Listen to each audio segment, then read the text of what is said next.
Alright, it's time to do Reflection of Valor. Story. Now half, since there's 10 nodes, but there's 3 files, I'm gonna guess that half is around 5, maybe 6. I'll try 6. So let's start with the prelude, as usual. Things still work. Yeah. Yggdrasil headquarters. Tao's office. How's the situation? Just as we expected. The confinement serum is still active. Ida hasn't recovered yet. Had it been before the serum was used, even Yggdrasil's full computing power behind it, Ganges wouldn't have been able to get past Miss Stilton's firewall. To reach Miss Stilton Station and erase Ida at the root, that had always been our goal. So when I returned from New Intero, with Ganges on board with the plan, I told Tao it was time to put it into action. The Northwind Aerospace Center had been fully restored and placed under strict military guard. Yggdrasil's other lines of business were put on hold. Every Heimdall operative stood by for deployment.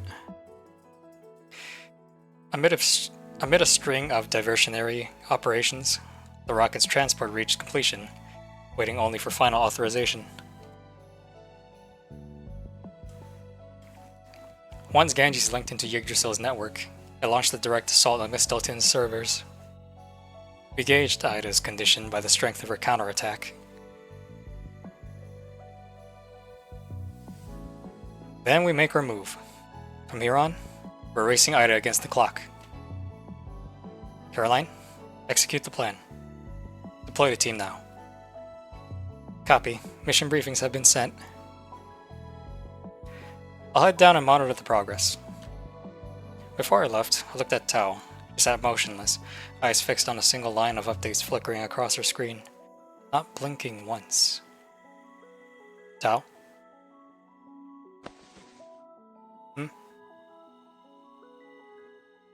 You're worried? She pursed her lips and straightened up in her chair.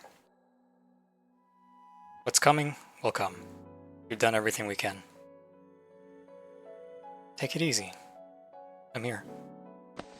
Tao rubbed her brow, forcing a faint smile. Go on, get to it. No matter how much I worry, it still ends up on your shoulders. That's the right way to see it? Look at me. Not even nervous. I gave her an easy wave and stepped out, trying to look as if I believed it myself.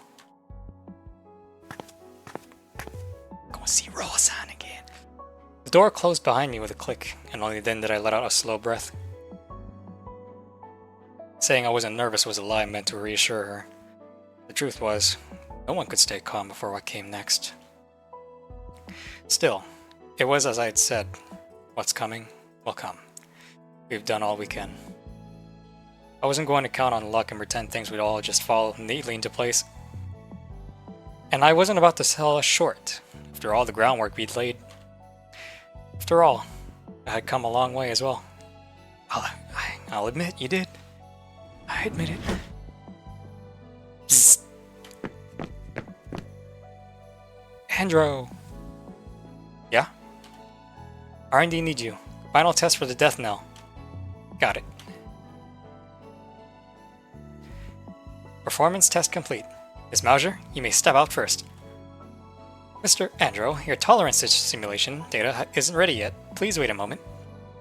Sure. Aw. Panting. Andro, does it still hurt? I'm fine now.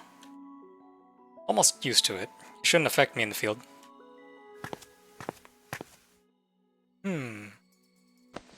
Mauser reached up and brushed her fingers lightly against my face, blinking at me. Go on. Wait for me outside. Okay. Yeah. Gee. Before long, the researcher gave me the signal to leave as well. I peeled off the electrodes. Mauser was already changed and waiting. She stood with her head down, reading the report in her hands. The changes in her vitals listed line by line. Everything all right? Same as before, just tired. Nothing unusual in the report, yeah. No external injuries, bone density's normal, and my blood pressure's gone down. Don't worry, yeah. Still, take it easy. You're more prone to injury than most. A little caution won't hurt. I know, yeah. You're worried about me.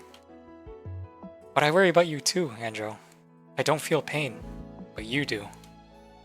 When I think about you hurting, I can understand how much you must feel. So I'll be extra careful, yeah.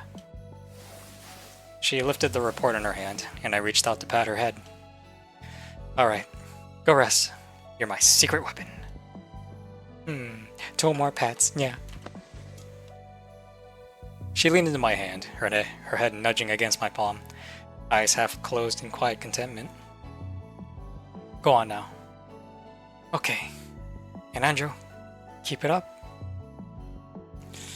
Can't wait. She tapped me lightly over the heart, and then turned and walked off. Did she notice? Where she tapped me, my heartbeat was faster than usual. Ever since the plan was set in motion, it had been racing non-stop. But after I understood what nausea meant, it began to steady again. The thought made me smile. Right, I have the girl supporting me. You're not alone, man. I checked the time.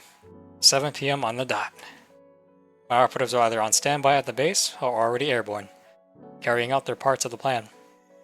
After checking in with each of them, I headed back to the base hall. It was quiet, only the murmur of the daily news from the screen. Recently, the price war among Holmes' food delivery platforms has hit a fever pitch. Users' average weight is up by 1.3 kilograms, making them the real losers in...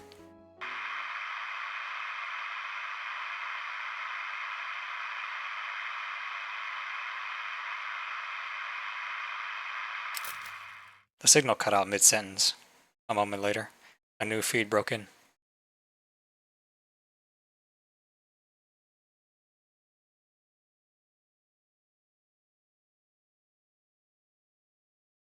I am Ida, an AI that escaped from Yggdrasil's control. I appear before you today to expose Yggdrasil's lies to all humanity. Stupid little shit. Andrew! I saw it. I'm on my way. Even though I haven't seen her in a while, I still get pissed off every time I see that little shit. When I got back to the office, Tao was already watching the broadcast, her face set and unreadable. As I entered, she wordlessly rewound to the start and played it again. I am Ida, an AI that escaped from Yggdrasil's control. I appear before you today to expose Yggdrasil's lies to all humanity. Yggdrasil has long claimed that Baldur inhibitors can suppress outbreaks of juvosis. That with long-term use, the disease would no longer pose a threat to public health. That claim is false. Their own data shows that juvosis is in fact a genetic disease, one that grows more dominant with each generation. By their projections, in 1.77 generations, Baldur inhibitors will lose their effect. In 3.08 generations, juvosis will wipe out humanity. As she spoke, a flood of internal research reports filled the screen. Is this true? Yikes.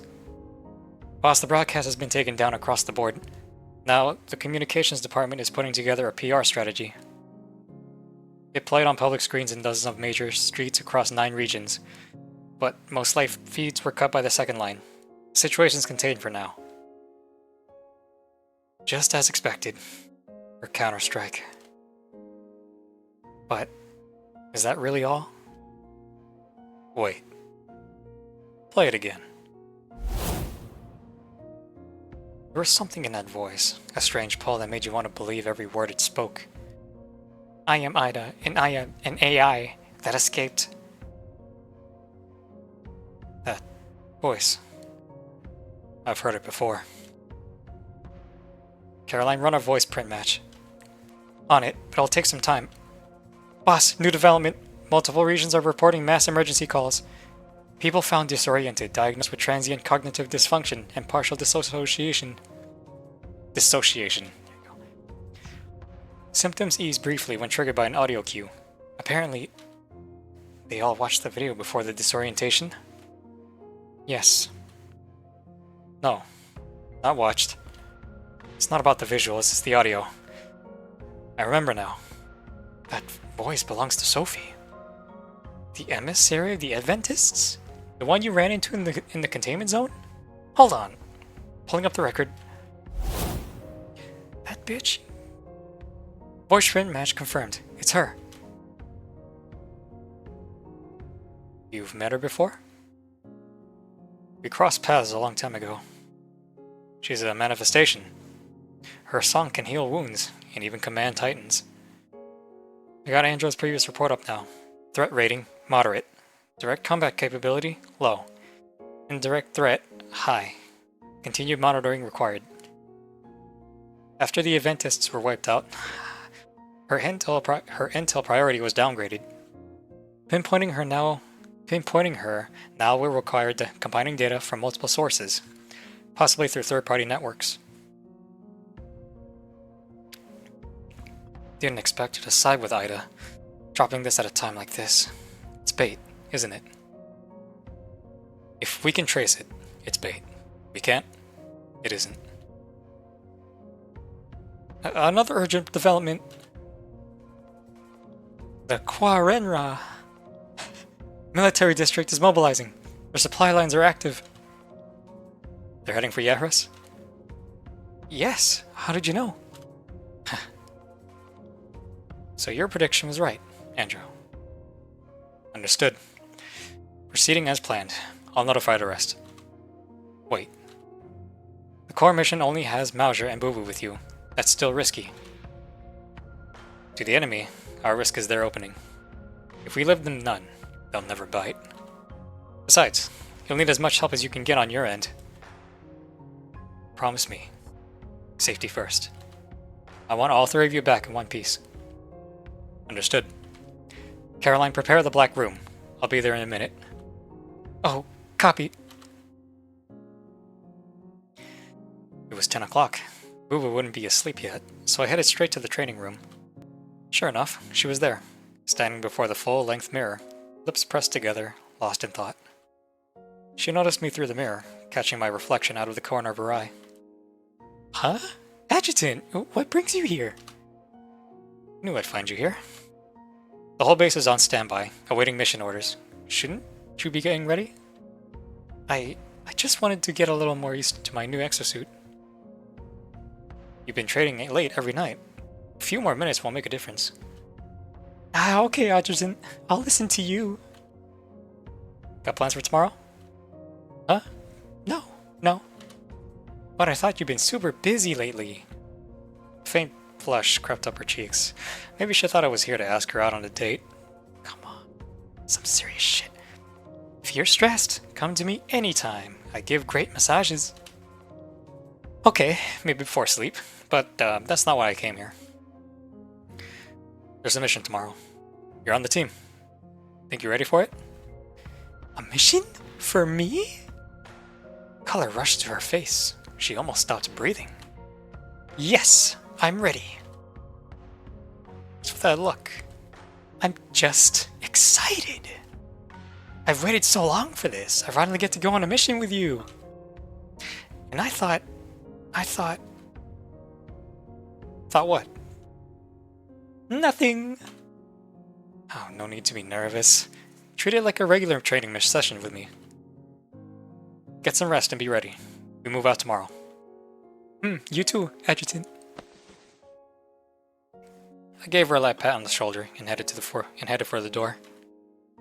Adjutant. Yeah? Thank you for giving me this chance. I won't let you down. Relax. Don't overthink it. I gave Boo Boo a small smile, then turned and walked out. Honey!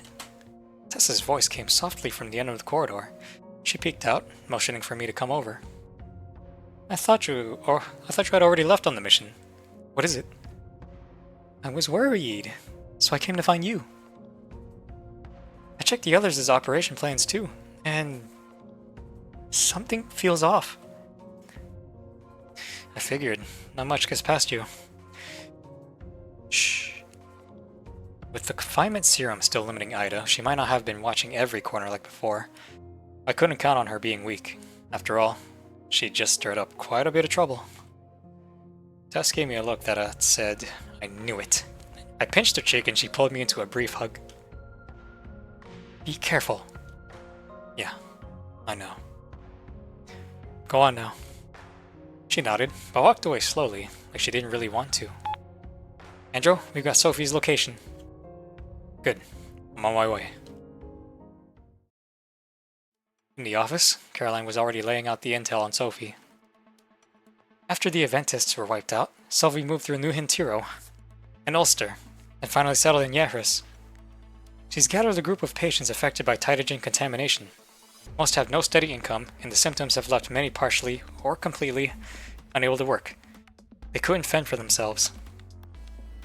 She took them to the Yehris Federal Sanatorium, right next to the Northwind Aerospace Center. Back in the days of the Federation, it was a medical center for astronauts. It's long been abandoned, with no oversight, so Sophie and the patients have made it their temporary home. Right, next to the Northwind Aerospace Center, huh? How she ended up working with Ida is another question. But showing up there now, that means Ida didn't bother to hide her. Could be the confinement serum's effect, but I don't buy coincidences like that. Then we'll assume it's not a coincidence. Let's discuss the rest in the Black Room. Tal gave a small nod, rose from her chair, and led me toward the small room in the back of the office. The Black Room, a custom-built space, its walls housing a sealed interlayer of shielding that blocks every known form of detection. There was no power inside, no lights either. I shut the door and turned the lock. The air went so still we could hear each other breathe. Sophie's bait. Ida's using her to draw you in. Coincidence or not, you already predicted her move. And Rozan is moving exactly as you expected. Are you sure about this? Ida doesn't have me worried. As far as for Rozan, we'll see who's the hook and who's the bait when we meet. Good. Then let's proceed. Let's clear the board of enemies before launching into the station. I lifted my head. In the dim room, Tao and I met each other's eyes, the same resolve burning in both. Oh yeah, baby. We in it now? We in it now. Is everything still working? Yes, it is. Good. Excellent. Dawn was just starting to break when the plane touched down in Yehris. In our ground transport, I rolled down the window. Cool, sobering autumn air slipped in. The sun hid beneath the eastern clouds, its light just brushing the spires of the Federal Sanatorium. Our vehicle rolled past a field of sunflowers. Mauser gazed blankly at the endless gold, while Boo Boo fidgeted in the back seat, eyes darting everywhere. Easy, Boo Boo. Keep yourself wound that tight and you'll snap. I'm not wound tight. Nuh-uh. Totally calm. Her cheeks puffed up in denial. In the rearview mirror, I caught her white-knuckled fists, like she was trying to psych herself up. Still, I gotta make sure. Yeah. If you can't calm down, just say it out loud. Works better than you think. I'm so nervous, Adjutant. Who wouldn't be? She suddenly leaned forward, wrapping her arms around me over the back seat, her head popping through the gap. I was excited at first, but the more I think about it, the tighter my stomach gets. Actually, when the others went out on assignment yesterday, I was a bit bummed. Thought I'd be stuck in the base again during a big op, waiting to crash the victory party. Then suddenly, I got my mission. But when I saw the details, Northwind Aerospace Center, Etta? Now you guys pronounce it as Etta. I mean, sure, I've been training non-stop, but Come on. I've only ever fought Titans. This is way out of my league. No, it's not. Me? Going up against Etta? You've gotta be kidding me, Adjutant. Boo Boo rattled off her worries like a machine gun. But by the end, she had clearly found her usual balance again. Feeling better now? Still super nervous, but at least I'm not spiraling anymore. Nerves are normal. Just don't let them throw off your aim. And officially, Ida isn't our target. It's Sophie. We believe she's working under Ida. Ida. God. Though she used to be an emissary for the Adventists, during our conflict in a containment zone, she seemed more restrained than the other fanatics. Feels like someone we could actually talk to. Besides, Intel says that, aside from lending power to Eda, she hasn't crossed any unforgivable lines. But what connects them still isn't clear. What really worries me are the demiurges, the one hardwired to hate us from the start. They're the real problem. The Demiurges? You mean Rozan? That psycho from New Hendero? You mean that beautiful psycho?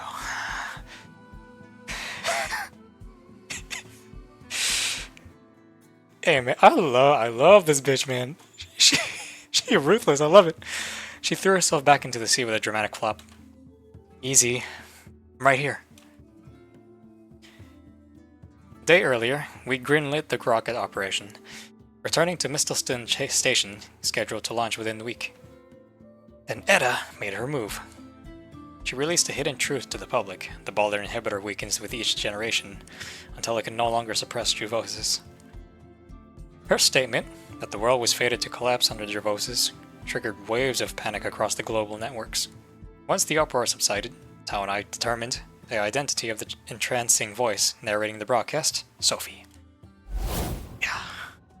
I'd seen her once before in the containment zone, Aleph, her song breathing life into the dying, commanding Titans to fight at her call.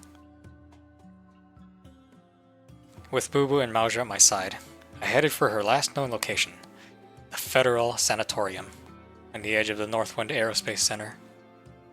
Before departure, we got word that the Kawan Ra faction, led by Rozan, was on the move towards Yevris. Every operation Yggdrasil mounted was under the public eye. Now that the enemy had stepped out of the shadows into daylight, Tao and I agreed, strike now. Clear the game board before launch. We're almost there. Stay sharp, Mauser. I've already been in recon mode for 30 minutes. Yeah. She appeared to be staring blankly out the window. Yet the cat ear-shaped module atop her head twitched, a component of her exosuit packed with high sensitivity detectors. Hydrogen contamination index rising. Proportional to proximity with the Federal Sanatorium. You look great. Look amazing. Boo Boo straightened instantly, eyes narrowing on the road ahead, fully alert. Prepare for combat. Look, trees on both sides. Single lane down the middle. Textbook ambush setup. Detecting movement ahead. Energy signature comparable to a changed. Strange. Yeah. The change shouldn't be this fast. Entering visual range. I eased the vehicle to a stop, killed the engine, and listened. The sound of wings flapping came from the distance. Mauser climbed through the window onto the roof, rifle leveled towards the sound, while Boo Boo jumped out and took cover behind the door, weapon steady. Oh, a little turned rat. I studied the bird carefully. It was flying erratically, its body glinting with that familiar shimmer of Titagen. A changed bird? Higher energy units approaching. Count exceeding 10. Hold on. Adjutant, we've been locked onto by fire control radar. Distant black specks on the horizon, then streaks, tails of flame closing in fast. Away from the vehicle! We split and dove. A heartbeat later, a dozen missiles slammed into the vehicle. The roadbed erupted, dirt and smoke billowed up, and for a moment we couldn't see a thing. Mauser, drop that bird! I squeak. Little rat. The odor had barely left my lips when a shot rang out, then the dull thud of metal meeting flesh. Boo-Boo was already moving, darting upward to snatch up the dead bird. The bird was likely a scout or spotter, so eliminating it came first. The debris had barely settled. No follow-up fire. No hostile units in sight. Wait, they're on our 6. Nuts. I sensed it even before of course she did. She spoke. A pulse of danger behind us. A chill shot down my spine, and every hair on my body stood on end. Just like that. Just like that, baby. I turned. In the thin northern dawn, a lone figure stood in the middle of the road, cutting off our retreat. Oh, your voice. Please tell me you have a voice. At this time in this place, someone with access to military-grade ordnance and a nerve to stand against us alone.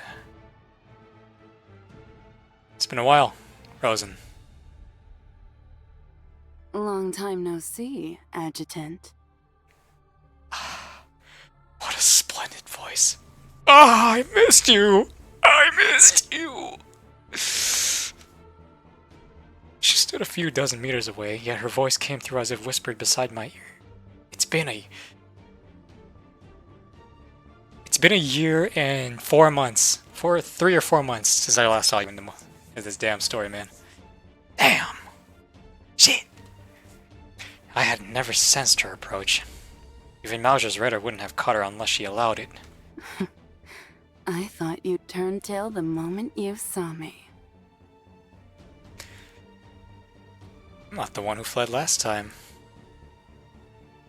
Tempting as it is to reminisce, there's already shooting along the border, isn't there? Your time's running out. I'll miss that voice of yours when it finally goes silent. Come on, baby. You know that's not gonna happen. This is about the rocket launch, isn't it? My cryptic words left Rozan silent. You're afraid that once I take care of Ida, I'll have both hands free for you. So you came running, hoping to finish me while Ada still keeps me occupied, to erase your biggest threat. When two fight, a third takes the prize. A strike in the moment I arrived. Are you that desperate, or just arrogant? Because there'll never be another chance like this. She smiled and looked up. It felt like locking eyes with a beast through the bush. A very beautiful beast. In the moment, I caught the intent to kill in her gaze. That voracious glint looked ready to devour the dawn, sharp as the flash off crossing blades, then vanished when she lowered her eyes. Before she could speak again, I stepped forward. One step. That single step stopped her short. She narrowed her eyes. 2 steps. 3. It wasn't bravado. It wasn't a bluff. Each step was measured, deliberate. The last time I saw you, my God. Whatever she was plotting, she had already more than enough reason to want me dead. She was proud. Too proud to forgive anyone who turned down her offer of alliance. Kinda wish you did accept it, man. That alone made me her target. Back in New Hentaro, she had already been itching for a chance to finish me. I haven't forgotten that. 4 steps. 5. Rozan raised her right hand. Tied in smoky violet gathered at her fingertips, taking shape like something out of a fantasy. A hunting knife, about 40 centimeters long, light running down the blade. I couldn't even tell exactly how it formed. And still I kept walking. 9 steps. 10. Rozan lifted her head, eyes bright with excitement. Good. I wasn't wrong about you. If you were as weak as your ideals, that would have been dull.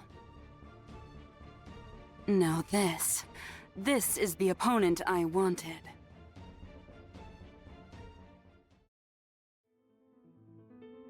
Oh, we got some new ones, huh? From the tree line on both sides of the road, shapes stepped out. A humanoid, but clearly not human. Machine guns rising to surround us. Boo Boo and Mauser slid into position at my sides. In a breath, we locked into a wedge formation and drove straight for Rozan. Adjutant, should I activate it now? Not yet. Rozan was too fast. Before my words even left my mouth, she was already in front of me. Blade cutting for my skull. In that instant I knew, all our caution still fell short. The difference in speed and power wasn't something technique could close, and Rozan's technique was sharper still. Good! This wasn't a fight Boo Boo or Mauser could join. I locked in, forcing myself to match her pace. Good. Excellent. My right hand shot out, catching her arm wielding the knife. I dropped my left shoulder and drove in, straight into her guard. The instant my palm locked around her wrist, Rozan let go of the blade and caught my hand instead. The Titagen knife dissolved on cue, liquid light crawling up the back of her hand, flowing into my palm. A surge of Titagen tore through my core, then recoiled, snapping back into her. In that single touch, the current cycled 3 times before I could even breathe.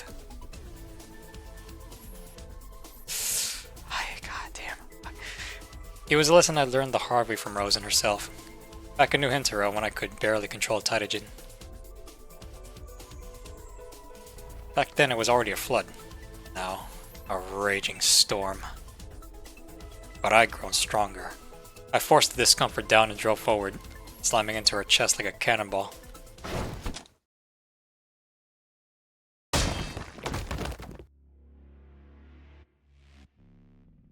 Immovable force, like hitting a wall of steel.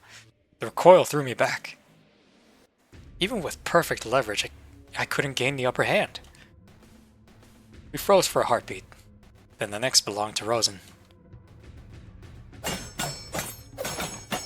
God, fucking.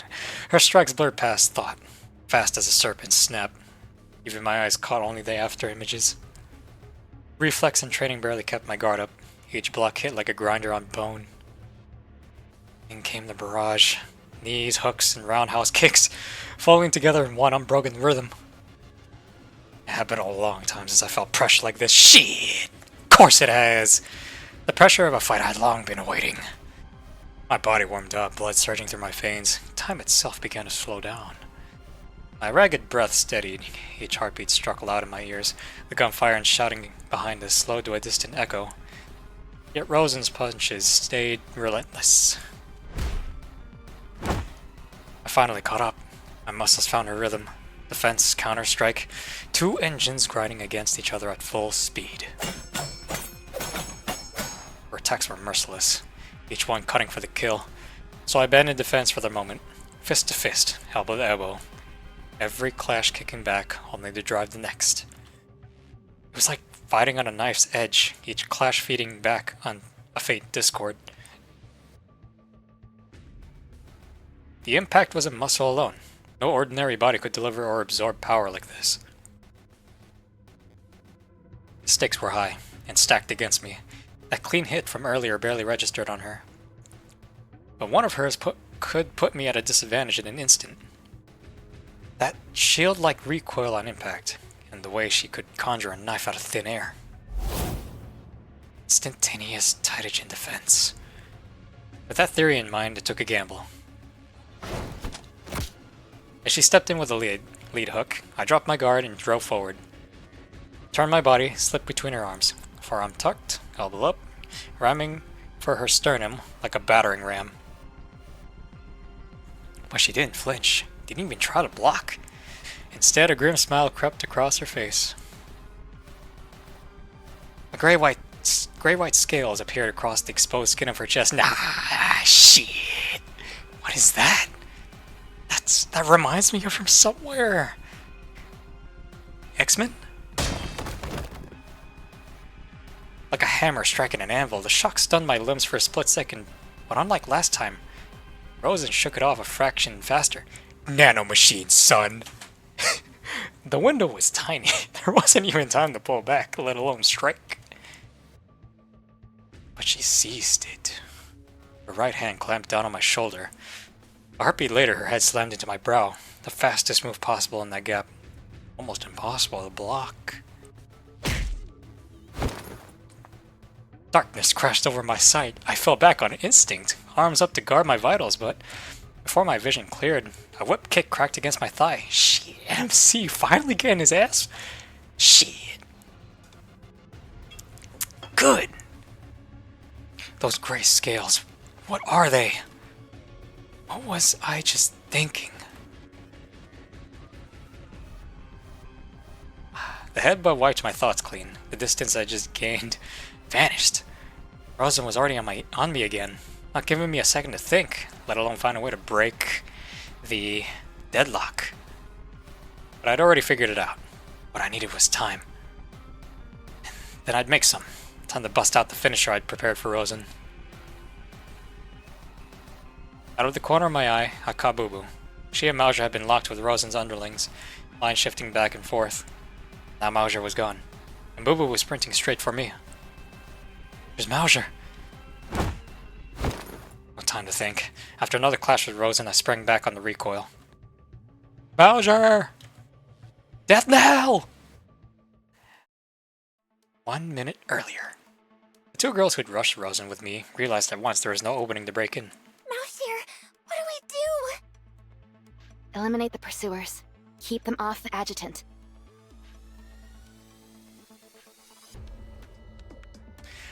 Figures shimmered through the fog, spectral outlines moving toward them from the sanatorium's direction. A staccato burst of gunfire tore through the woods. Bullets hammered down like rain, leaving almost nowhere for them to take cover. Against manifestations, this is about as good as firearms get. Pure saturation fire, area denial. You can dodge one lane, maybe two, but not a whole web of bullets. Mauser dropped and rolled, shoving Boo Boo aside. Split up. Boo Boo caught on instantly. As the fire swept low, they kicked out in opposite directions, tearing the firing net in half. Mauser rolled once more and vanished into the trees, her sniper rifle already strapped across her back. The sensor feed overlaid the enemy coordinates across her HUD. In this densely wooded grove, Mauser held the advantage, at least for now. In less than a minute, she cleared the area without a sound. Stock close cut. As insurance, she made sure to slash throat, underarm, and thigh. With the grove swept, Mauser glanced briefly at the fallen enemies. Hard to call them human. They were more like grotesque, twisted monsters. Warped faces, bodies bent by mutation, leaking ptytogen contamination that pulsed red on her sensors. But their uniforms rang a bell. Digging back through her memory, she remembered seeing them in the containment zone. The coyotes? Shit! She blinked. One head-mounted sensor stayed fixed on Andro's position. Two massive tangled energy readings flooded the scan, smothering the weaker signals.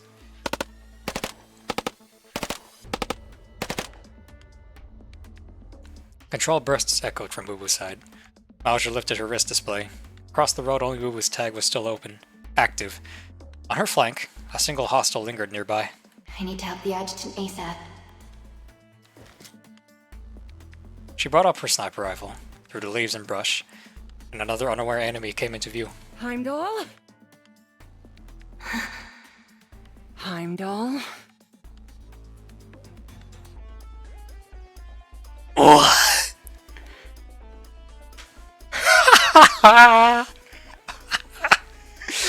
Shit! Mauser snapped the muzzle toward the sound. A woman stood in the thicket, a few dozen meters away. No fucking way. Esther! Shit! Y'all under her leash? In that blink, the silhouette resembling Esther vanished from her scope. Her terminal shrieked. Hostile pings flared across the display. This is already a fucking amazing story. It's already good, baby. But Mauser didn't have a second to confirm. The figure tore through the branches like a beast that felt no pain, crashing into Mauser and hurling her back. Look at you! It's you. And you have a voice. I'd know you even if you were nothing but ash. Feisty. Mauser barely brought her dagger up in time to parry. The woman crashed into her, driving them both through tree after tree and with inhuman force. Blood ran down the dagger's groove. Esther gripped both guard and blade, her face twisted with pain and hatred. Pinned against the splintered trunk, Mauser braced with everything she had to keep the dagger from her throat. The woman's intent to open it was more than clear. Mauser! Death knell! Die! Now! I wonder, are you gonna die right here? Or are you gonna survive? Of all times. Esther drove the blade down, its edge inching toward Mauser's throat. Time's running out. Mauser twisted her head aside, the dagger grazed her ear. Using the momentum, she caught Esther's wrist and drove the blade through her hand into the trunk. The instant the pressure eased, Mauser tore free and threw the device from her vest. Portal, baby! The air rippled outward from her hand. A perfect sphere warped to light. And space has expanded. 1 year earlier, they got that portal tech on deck. Freesia and Mauser stood across from Tao's desk while she reviewed the proposal Freesia had just handed over. It's viable. Yes! Told you it'd work! Freesia shot me a quick, triumphant grin, but I got the look on Tao's face. We'll need a different project lead, though. Huh? Wait, what? I wrote almost all of it. You're saying I don't get to lead R&D? It has to be the adjutant. Even if it's not the most efficient setup, he must oversee the entire project. Oh, right. Freesia caught on at once. Beside her, Mauser still looked confused. Tao looked at me, then at Mauser. You both understand what this would mean for the adjutant if we actually build it. It's his proposal. His body is the focus of the research, and the weapon we're building is designed to hurt him. Oh, good thing he's a masochist. Alright, no need to be so grim. If I can't trust the people in this room, there's no point in doing it. I trust you to keep this classified. It doesn't have to be me at the helm. No. If you don't agree, I'll kill the project. Shit, I'll agree then. Tao was adamant. Fine, I'll do it. From that day a year ago, a secret project began moving under my lead. By studying my body and the interconvention among Tytogen's 3 states, we developed an apparatus called the Death Knell. It runs on Mauser's manifestation output, amplified through her new exosuit. Once activated, the Death Knell releases oscillation pulses in regular intervals. Those pulses drive Tytogen to resonance, forcing a reversion from its energy form to matter. Anyone manipulating Tytogen in its energy state under the Death Knell's field suffers the backlash of that forced reversion. Even without active control, it triggers a phase lock. Resonance frees the Tytogen structure inside the body. It's like having a sword embedded within you. Move, and you're cut from the inside. In this world, only 2 can wield Tytogen in freely shifted states. Rozan and me. Beautiful. Since our first encounter, my combat ability had changed beyond recognition. But Rozan hadn't been idle either. The deeper I studied, the clearer it became that this power had infinite variations. I couldn't even guess at Rozan's limits.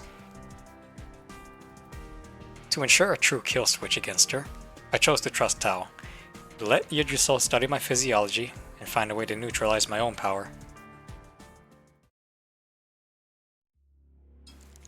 Mauser! Death knell! At my command, we surged forward. 2 hovering mirrors rose behind her and began looping tight circles at high speed around me. Rozan's assault never stopped. Mauser was still nowhere to be seen, and the death knell's waves hadn't hit yet. Staying on the defensive was increasing the danger. Behind me, Boo flew the mirrors in sync with my footwork.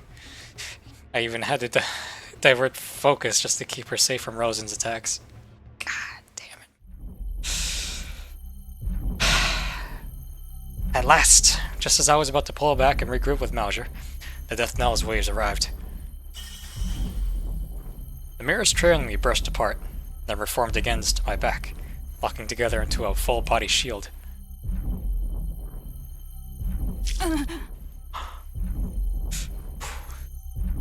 The wave slammed into Rozan full force. She coughed blood on impact, suspended midair, frozen as if she'd hit an invisible wall. The death knell's waves can't tell friend from foe. They touch me, I take the hit too. Boo Boo's new exosuit carries an auxiliary system of 72 reflective microdrones, the specular array. One of its core functions is wave suppression. Drones link into lamellar plates, smooth as mirrors on both sides. They can form a large tactical screen or disperse under Boo Boo's direct control. When a wave comes, she maneuvers the array to shield me from the brunt.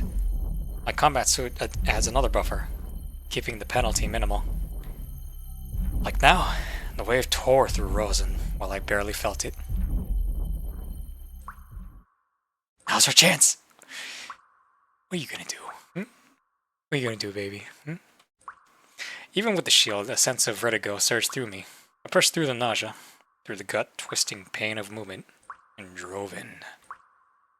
Rozan's twisted face filled my sight. My fist was an inch from her chest. One more and I'd drive it straight through her heart.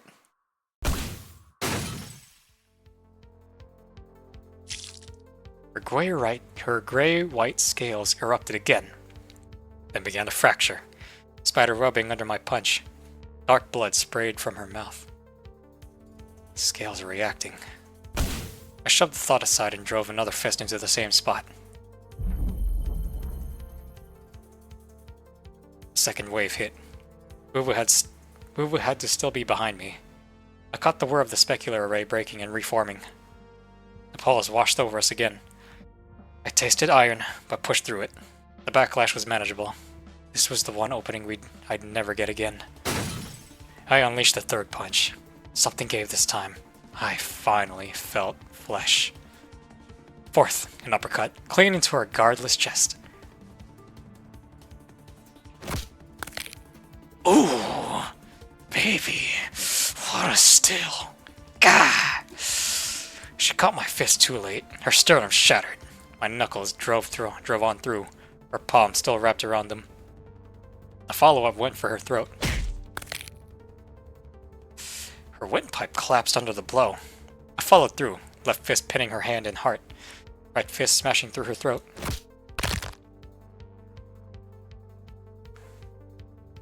Bones splintered. The strike drove into her side and up beneath her arm, punching through into the lung. Oh my... Not Rozan. Such a shame.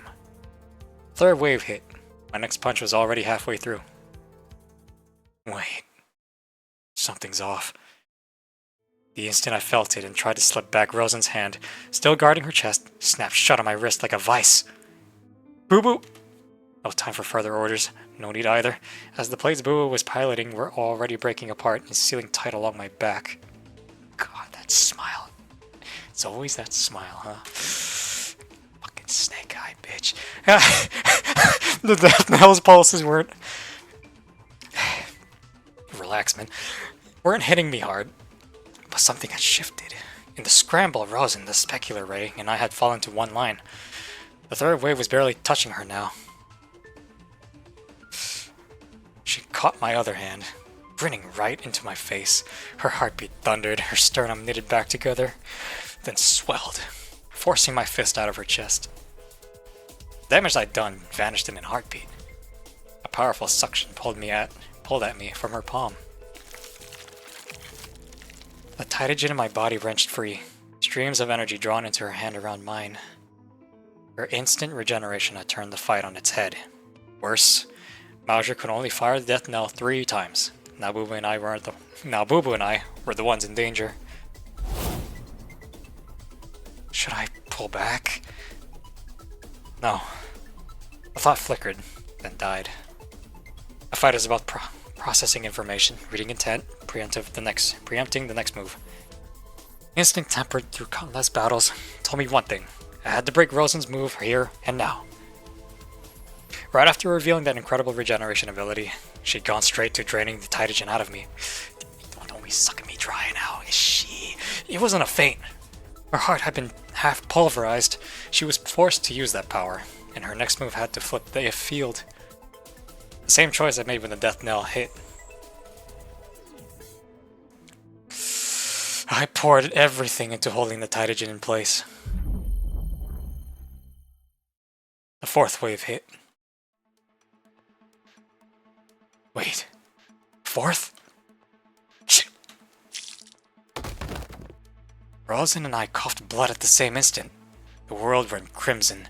The death knell wave slammed into both of us full force while we were locked together.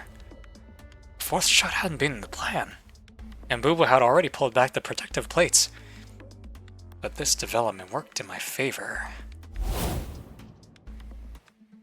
I followed straight into Rozan's setup. At this range, she slipped inside the specular array's buffer zone, nullifying the death knell's impact on her. Our original plan should have gone like this. Mauser would fire the death knell, Boo Boo would fly the plates to screen me, letting us press the advantage. Top priority was to weaken Rozan. Death knell doesn't affect Boo Boo, and if the tide turned, her close quarters kit would let her finish Rozan, while the wave crippled her. But when the wave hit me, no amount of drills with Mauser could have prepared me for that kind of pain. Time slowed to a crawl. Boo Boo burst from my shoulder, past my shoulder, a crushing knee folding Rozan in half, lifting her clean off the ground. With 2 fingers hooked like talons, she slashed straight for Rozan's eyes. No! But even under the phase lock, Rozan twisted forward and drove her forehead into Boo Boo's hand. Damn!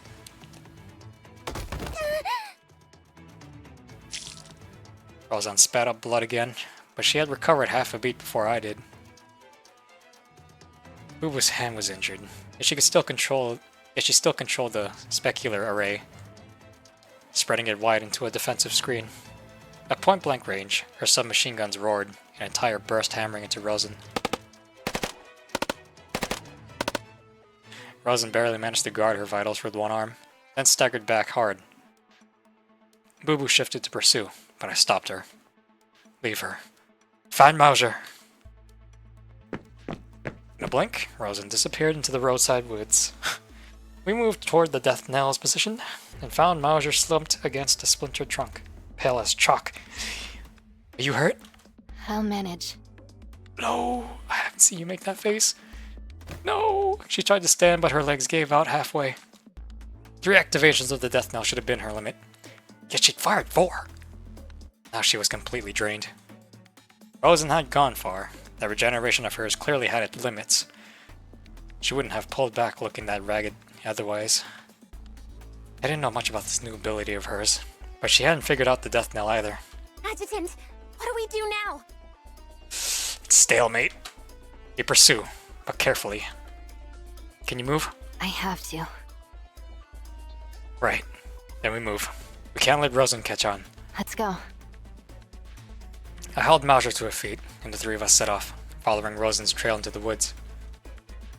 Yes, baby, yes, this is what I was looking for, baby. Equal ground, baby. Not the MC fucking breezing through the shit. Hell no.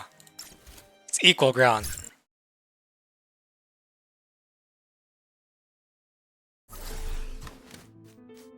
I just saw Rozan. She's up ahead.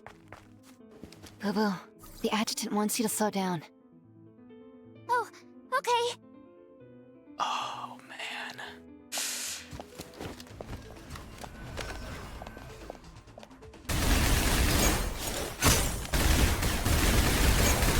Take this. There's an elevator over there. Decryption complete. There are enemies below. Stay alert. I feel so good. Story's off to an amazing start already. Loving it. Wait, let's try Target this. under control. Take this! Aww. You can't escape! Treasure, treasure, take this! Spectre array, open! Sweet. Damn, boo-boo. Shit. Stars have aligned. Don't hesitate. Maybe. Glad I could help, Adjutant. Maybe. More enemies? Leave them to me. I might. The next blade is ahead to the right. Don't go the wrong way. Maybe I might pull. Maybe.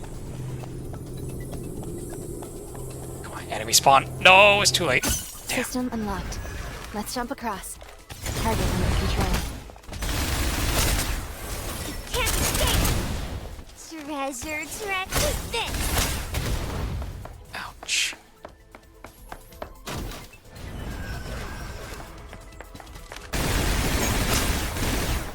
Take this.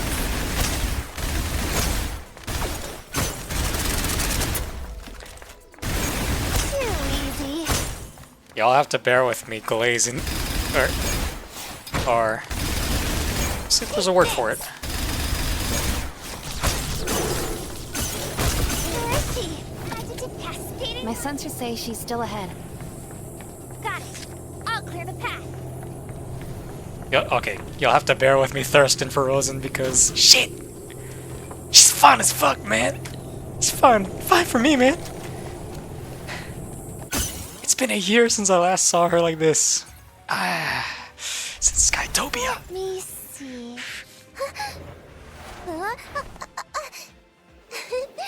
Mission success. So cute. How adorable, Boo Boo. Enjoying this. Oh god, what a nice outfit. New gear's a Oh. perfect fit. Watch what I can do. Target under control. Take this.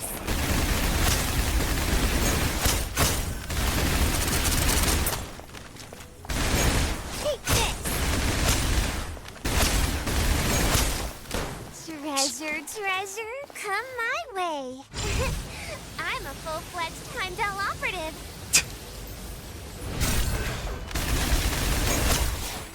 Spectre array, open. Cascading light. Eyes either reflect. Impressed, Adjutant? Too far. Evil be purged. Oh, Break! they're dead. I have to be in front. Too bad I can't go all way over there. These enemies, do they have a death wish? Take this. Pyro isn't time. Too easy. Take this.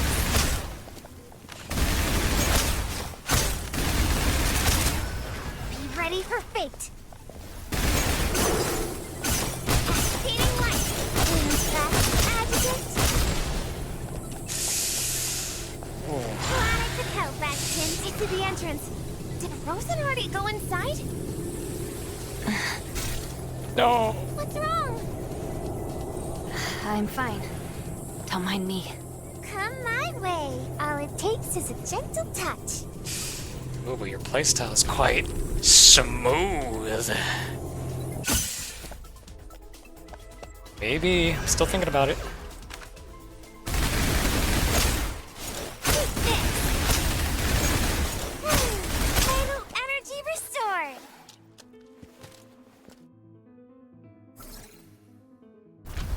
Oh, you won't make me go all the way around. Shit. Oh, perfect.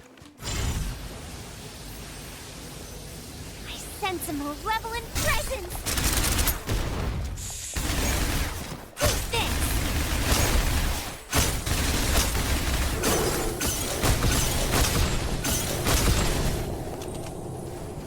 It's beautiful. Damn. Glad Shit. I could help, I Adjutant. might pull Bobu. Too easy. It's her gameplay, goddamn. Cascading light. Makes me think. think of wifey. Sensible, take this! Treasure, treasure, come my way! Take this!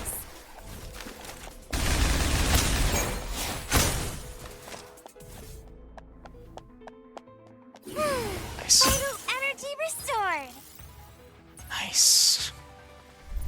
Huh? Adjutant! Huh? Found you! Even her jump out of the portal is adorable. Alright.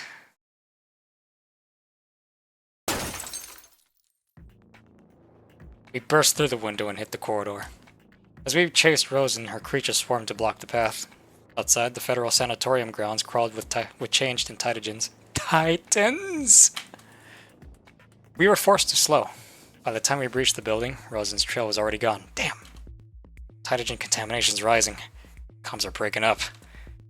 Let's find somewhere to regroup and catch our breath. Things are getting messy. Boo-Boo nodded, face pale, hair plastered with sweat. I'd noticed her back on the highway. Now, Mauser was barely conscious. Mauser? We found a quiet room.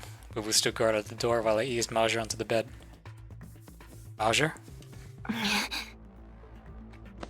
She fumbled for the sensor display on her wrist. I unclasped the strap and set the device in her hand. The sensor on her head flickered. Data streamed across the display. Narrow pulse pressure, heart rate spaking, body temperature low, mild shock. I'm fine. Her voice was barely there. Reaching for her combat kit, she missed. I picked it up for her. Which one? Cardiac stimulant. I found the ampule, rolled up her sleeve, and drove it into her forearm. Her pulse reading climbed on the terminal. Moments later, color began to return to her face. Good. Is everything still working? Yes, it is. I remained silent. Beside me, Boo-Boo held her breath. I'm okay now.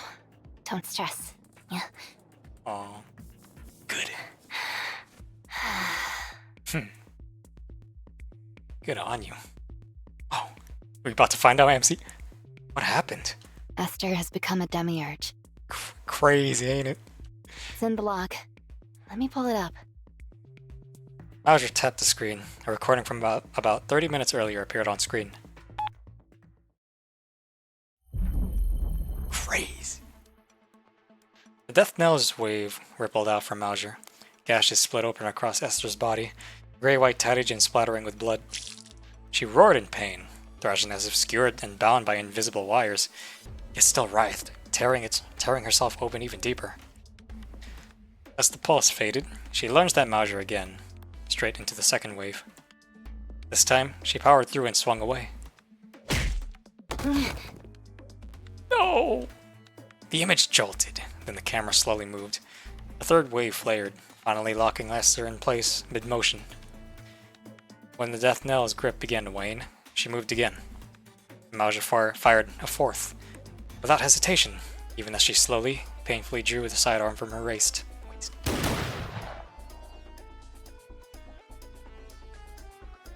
Damn, look at you. Shit. Shot struck Esther square in the chest. She howled, staggered, then stumbled into the thicket on all fours. Damn. The footage cut off. Mauser lowered the terminal. The stimulant was taking hold. A healthy color was spreading across her face. Another demiurge. She also had Titagen in her system, so the death knell hit her too. You were gambling with your life. You needed me, so I answered. Rozan's your biggest threat, Adjutant. This was a rare shot to take her down. I had noticed the Titagen contamination index tick up. I figured my survival odds using the death knell were decent. Yeah. Fine. But don't do that again. Esther tore through the Titagen phase lock like a maniac. No one could have seen it coming. Remember, your safety comes first. Always. Understood. Yeah. Aja gave a little wink, brushing it off with her usual bit of cuteness. I rubbed my brow with a sigh. Aja's always been stubborn. When she decides on something, she never wavers. She wasn't nearly as fine as she looked. The death knell runs off her manifestation power and amplifies through her exosuit, which puts a brutal strain on her heart. While she channels it, even the smallest movement pushes her heart closer to collapse. In training, 3 activations were her absolute limit.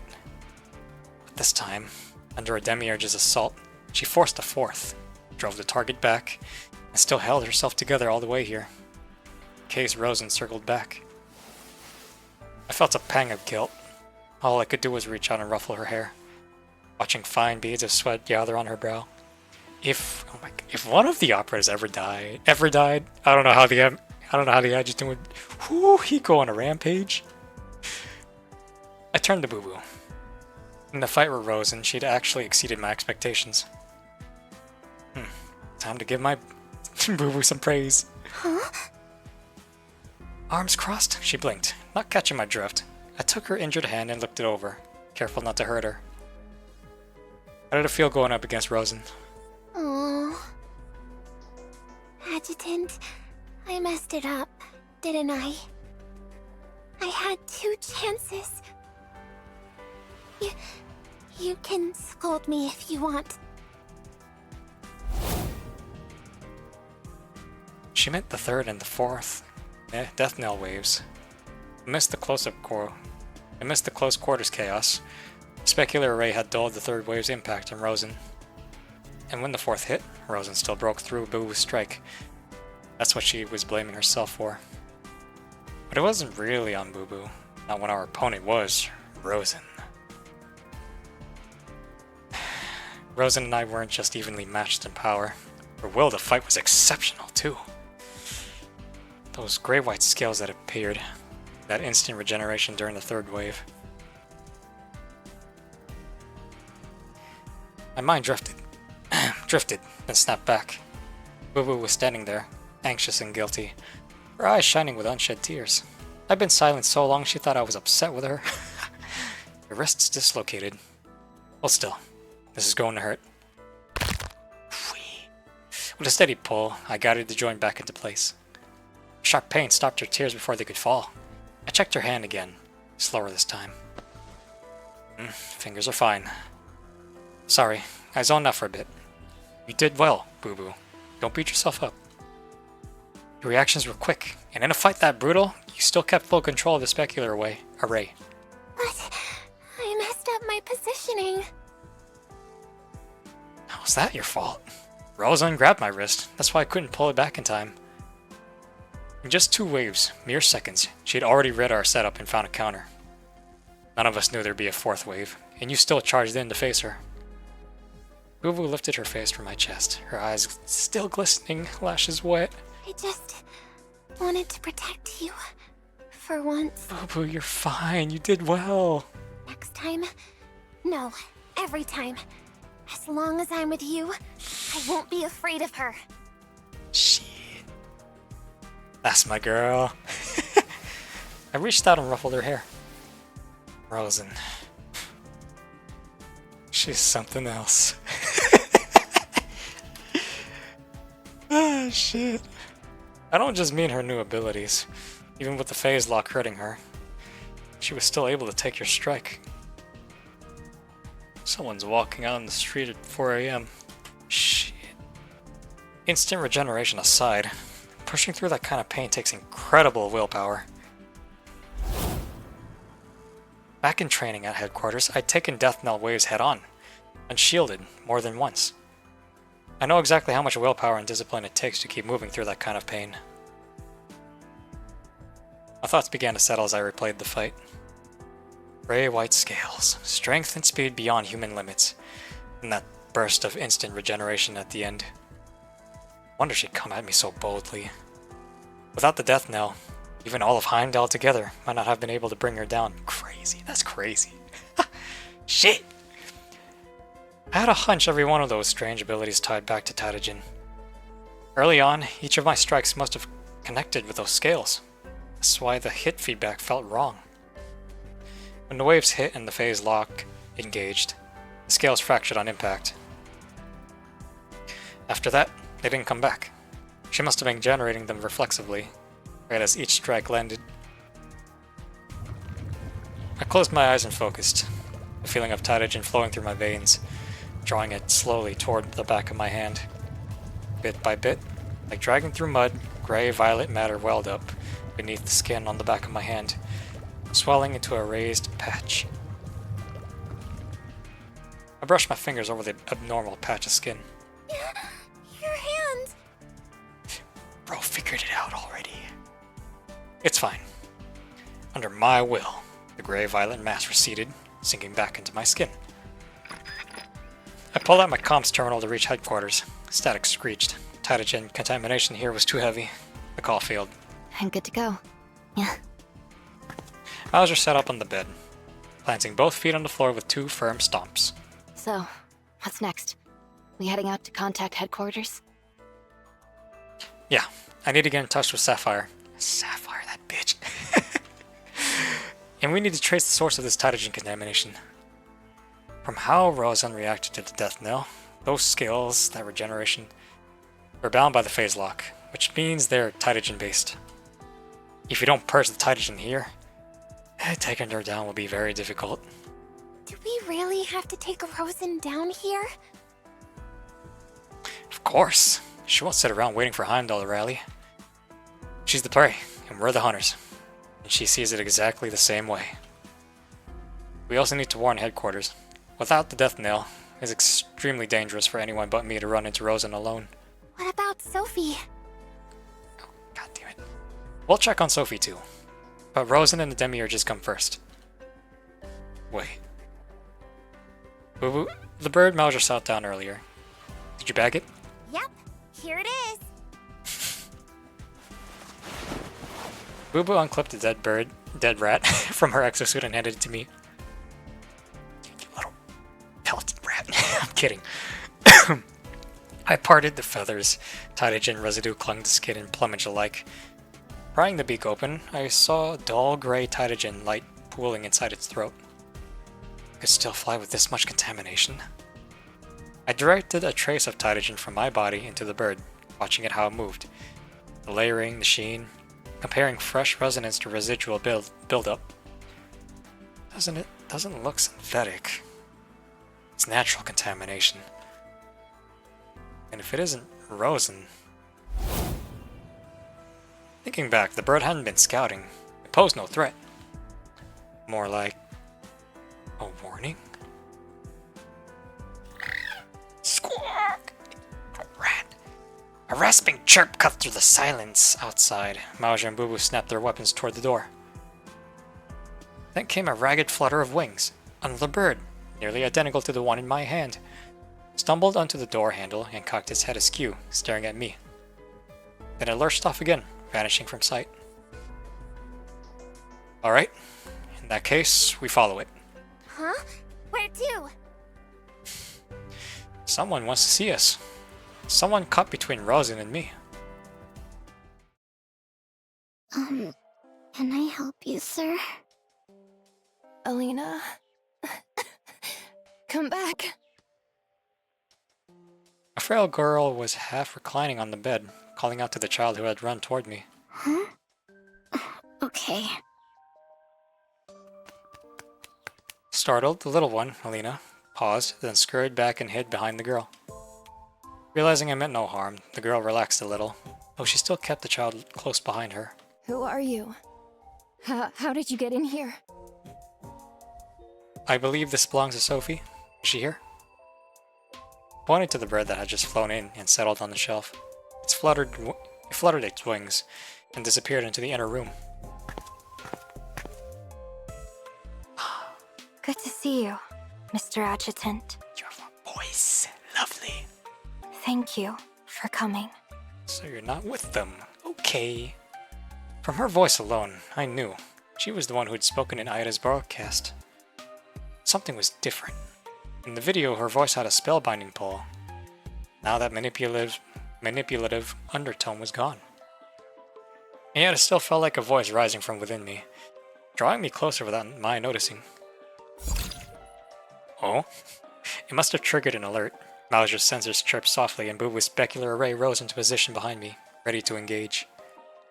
Easy. I caught Boo-Boo's hand before she could draw her weapon. Other than that mind-bending voice, Sophie posed no threat to me. Besides, the bird perching on her hand looked just like the one that had warned us before we met Rozan. After we entered the sanatorium, it guided us here. 2 girls, one frail, one innocent. She's trying to disarm me with weakness.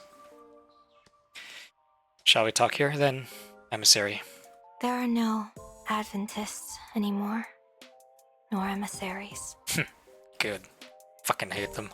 I'm just Sophie. Good. Okay then, Sophie. These 2 are children hurt by Tytogen contamination. You can see, they're no threat. Then lead the way. You don't want them to hear what we're about to discuss, I assume. Thank you for your kindness, sir. This way. Lyosha, keep an eye on Elena. I'll be right back. Miss Sophie, you... The girl on the bed looked at me, worry etched across her face. It's all right. They're not bad people. Head bowed and hands folded over her abdomen, she passed me with a quiet grace. I followed Sophie into the lobby. The place seemed deserted. The cavernous hall still bore the Viaris Federation-era style. Neat overall, but dust had gathered in the corners. Is it only the 3 of you here? Sophie didn't answer, and I didn't press. We crossed the hall, took a corridor, and stopped before the room at the far end. It must have been hers. A hospital bed and 2 chairs. One large, one small. Presumably for the 2 girls in her care. Please, take a seat.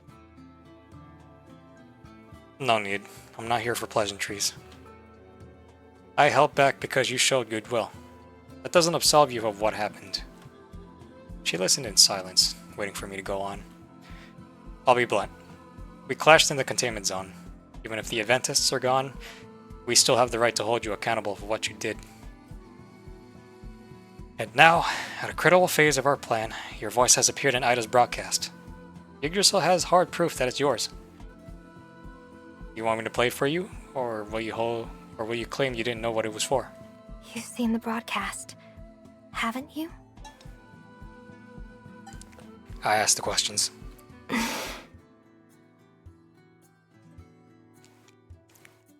She held my gaze. It was me.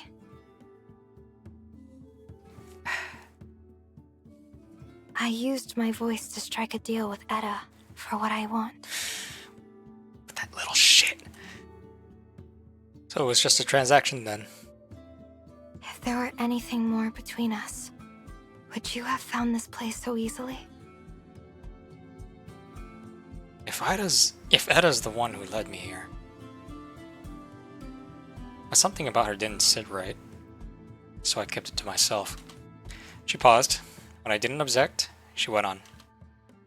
I'd like to strike a deal with you too. Will you hear me out? So, got some debts to pay, huh, Sophie? I stayed silent, and she went on. I can tell you what I learned from Etta. Secrets about manifestations. And I can help that young lady with her condition. I'm completely fine. Mauser ignored Sophie and muttered to me instead. You mean she can feel pain? A thought struck me. I found myself rubbing my fingertips without blinking. A few minutes ago, when Mauser came out of shock, I had laid a hand on her head. A fine sheen of sweat had gathered on her skin. Mauser's nalgesia, the condition that prevented her from feeling pain, would also prevent sweating. Her glands are intact, but the nerves fail to send a signal. I didn't know much about Mauser's analgesia, but I knew this. If she's sweating, something's wrong. What do you want in return? Tell me, what do you think of that broadcast? I think it was... Is that part of the deal? Sophie fell silent. She stepped closer, her gaze drifting past me and Boo Boo before coming to rest on Mauser. The inability to feel pain. can be the cruelest pain of all. That same haunting resonance from the broadcast crept back into her voice. It was like a soothing balm. Even the tension left from the fight with Rozan seemed to ease. I turned to Mauser again. Beads of sweat glistened on her forehead. She scrunched her eyebrows, as if enduring something unseen. Mauser? I'm fine. She met my eyes, lost and uncertain. She's recovering already. That's good. I took Mauser's hand. Her eyes flicked to the sensor display on her wrist. Readings do look steadier. Consider that a gesture of good faith. Now then, will you tell me? Sophie had been like this since we met. Nothing seemed to matter to her except the answer she wanted. What exactly do you want to know? How I intend to deal with Eda? How do you see the ending she foretold? Whatever Eda believed, she did it to make people think Yggdrasil was up to something. But you're not really one of them, are you? Why did you reject her solution?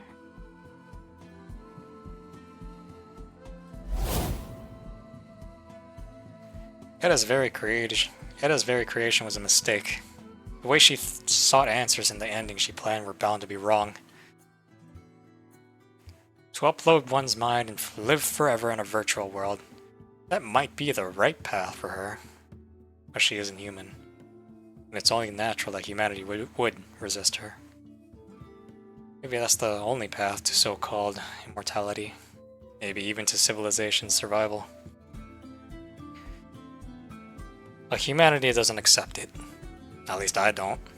But the ending is written, isn't it? Every human being dies eventually. Mortality isn't something humans should pursue. Like I said, her creation was a mistake. Created to handle problems that weren't ours to solve. The mistake isn't on Eda. It's on those who naively placed that burden on her. I want to correct that mistake. Nothing more. Are you going to stop me? Of course not. I told you. I only want to understand how you see it. Then what comes after?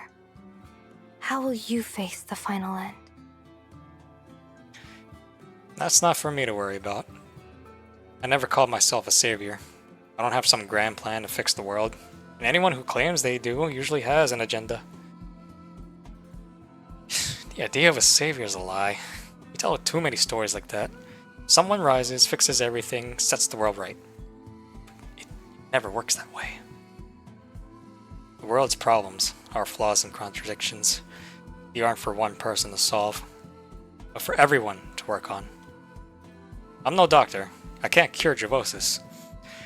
I've just been lucky. My life used to be simple. Live as best as I could. Hope someone found a cure, hope things slowly got better. Hope children make their parents proud. Hope the beaten find the strength to stand again. That was fair enough for me. Even with Javosis, the world wasn't so bad.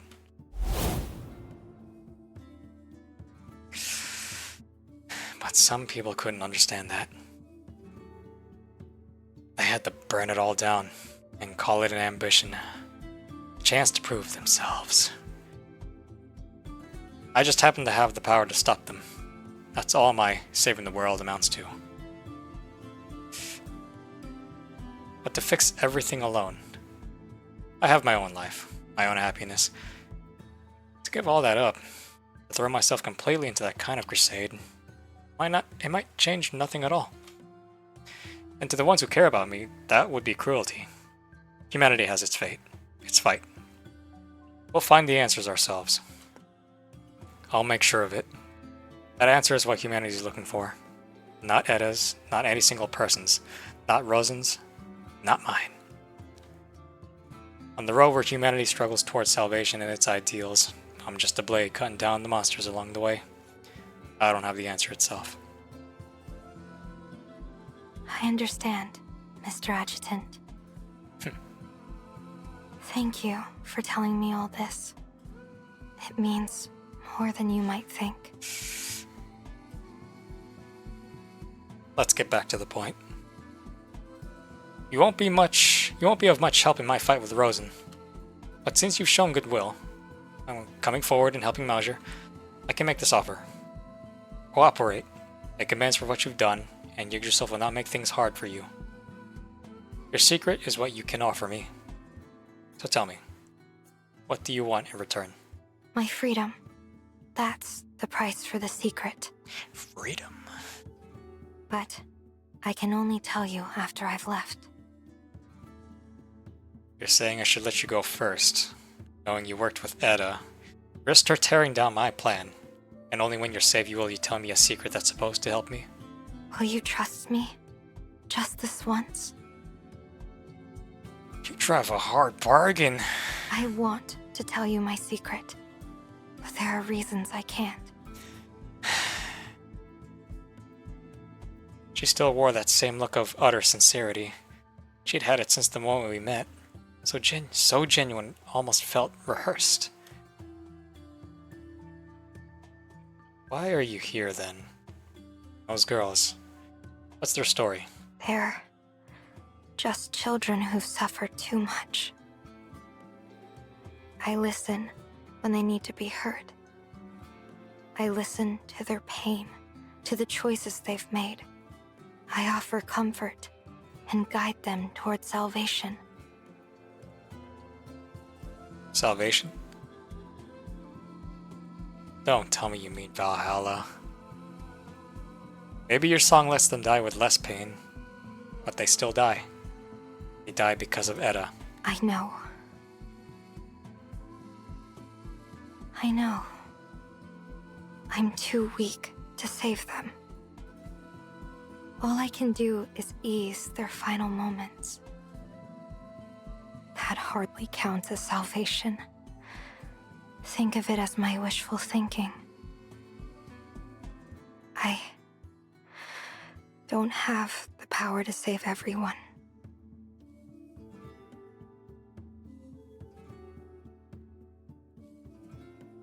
I knew she had a part in Edda's scheme, but in those last few words, the false note vanished. Whatever she'd done, her kindness towards those two girls was real. I wanted to believe there was still some good left in her. Besides, letting her go was part of the plan. Fine. I'll let you walk this time. Thank you. Thank you for understanding. She turned away and left the room. Adjutant, we're just letting her go like that? Yeah. I need to contact headquarters. To verify what she said? No. I want to see what Edda has planned for me. There's no point in catching her now. She'll bring her surprises soon enough. I need to contact headquarters to report Mauser's condition. Whether the plan continues will depend on that. I told you I'm fine. Yeah. Still, Mauser, please. The strain from using the death knell has faded. I feel fine now. But you're sweating. Come on. I shot Mauser a sharp look. She flinched, glanced toward the doorway, still holding my hand. Alright, let's head to the roof. If we can't get a signal there either, we're moving out. Mauser's sensors flickered back to life as we started up the stairs to the second floor. Sophie's chest rose and fell in small, steady breaths. As she walked, the conversation kept replaying in her mind. I lost composure. But I got what I needed. The task she gave me is complete. Mr. Adjutant, you really are a gentle soul. Lucky he is. Someone like you. One day, you'll understand me.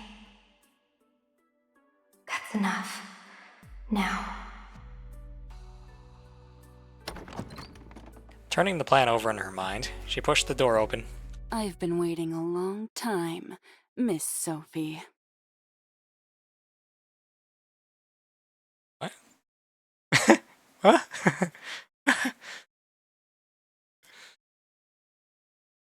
What?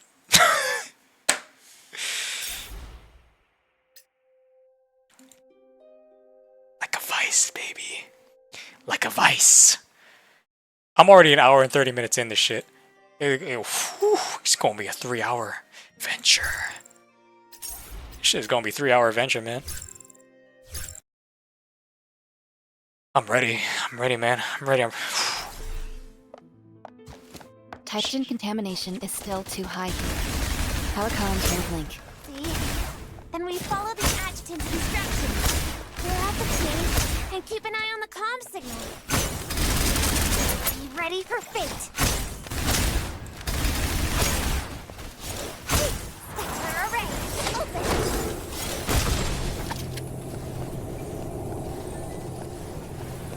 Oh, I just noticed that little shatter effect above. It's so cool. Treasure, treasure, come. So many changed in this abandoned sanatorium. Damn it, Boo-Boo. How can Sophie live here with those 2 defenseless, sick children? That way. Yeah. The signal just improved a little. Got it! I sense a malevolent presence! Damn. Take this! Look at that. That's the new enemy. Stay on my toes! Damn, I can't. He actually looks serious. Impressed, Adjutant? Crack glass for shatter with enough damage. Be ready for fate. Take this!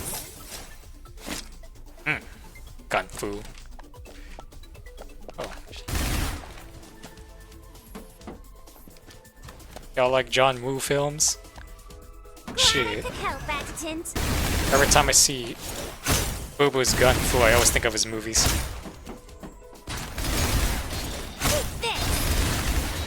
My favorite John Woo film has to be Hard Boiled, baby. Treasure, come my way. It's gotta be Hard Boiled. The elevator seems to go down. But if the Titans concentrated below us, shouldn't we be heading up?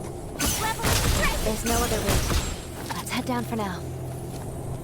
I need to map out the whole facility's layout anyway. Might be useful for the operation.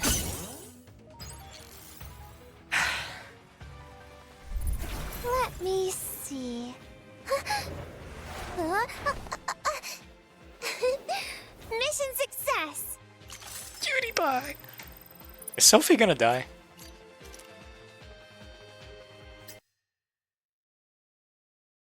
About to find out, I guess. I've been waiting a long time, Miss Sophie.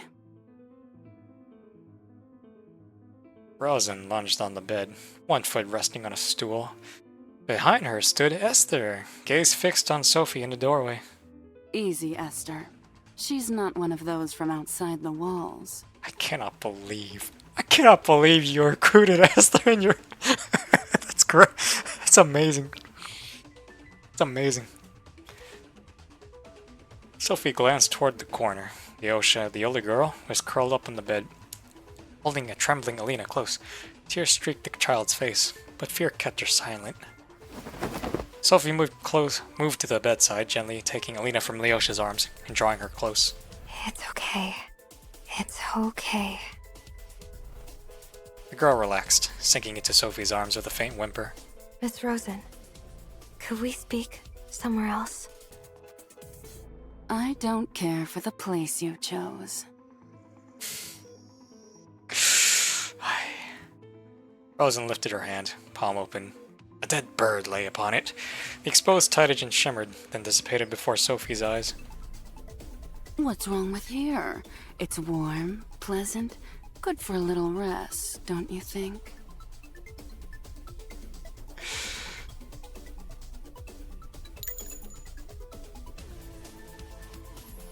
Metallic clink rang out. Metal clattered to the floor. Sophie watched Rozan's abdomen tighten, then ease, as several flattened bullets were pushed out of the wound. What are you, Wolverine? Shit! They're just 2 innocent children. Do you have to drag them into this? Depends. Do you even have the leverage to bargain with me?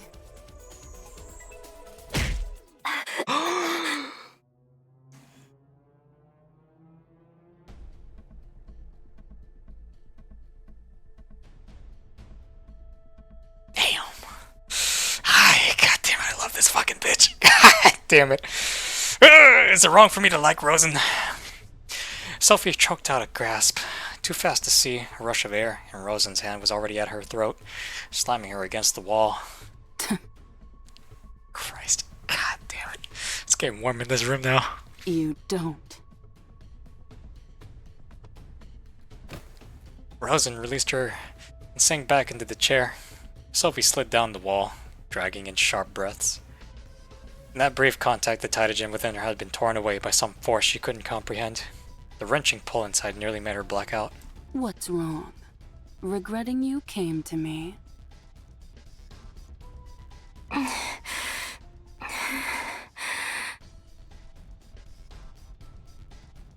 Still gasping, Sophie braced herself against the bed frame and pushed to her feet. Let me go. I'll tell you anything you want to know. Oh? Turning me down before I even open my mouth. Esther, did you hear that? Boy. The power you've been dreaming of. She can't get away from it fast enough. What will you pay for your life? Let's hear it. Yggdrasil's research into manifestation's power isn't complete. Suppressing the Deos isn't the ultimate stage of a manifestation's potential. Oh? Oh. Oh. Interesting. But not good enough. Better have something else up your sleeve. Because it's useless to me. What? God. Oh, lordy. Sayonara, Sophie. A Titagen blade flashed into being, slicing through the air before burying itself deep in the wall. A lock of hair drifted down. The blade had stopped barely a centimeter from Sophie's neck. Go on. The message was clear. Displease her, and that blade would finish the cut. Yggdrasil and the military are preparing to launch a rocket from Northwind Aerospace Center aimed at missile time. I already knew that. Damn, she is she's so good. God damn it, I love it. Another dagger hissed past her neck and struck the wall. One on each side now, a pair of blades pinning her in place like an iron yoke. Thin line of blood traced her neck, so fine it barely showed. Maybe third time's the charm. Go on.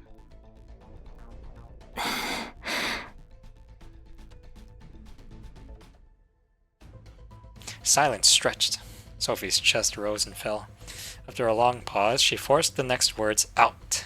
The weapon that nearly killed you. It can only be activated a limited number of times.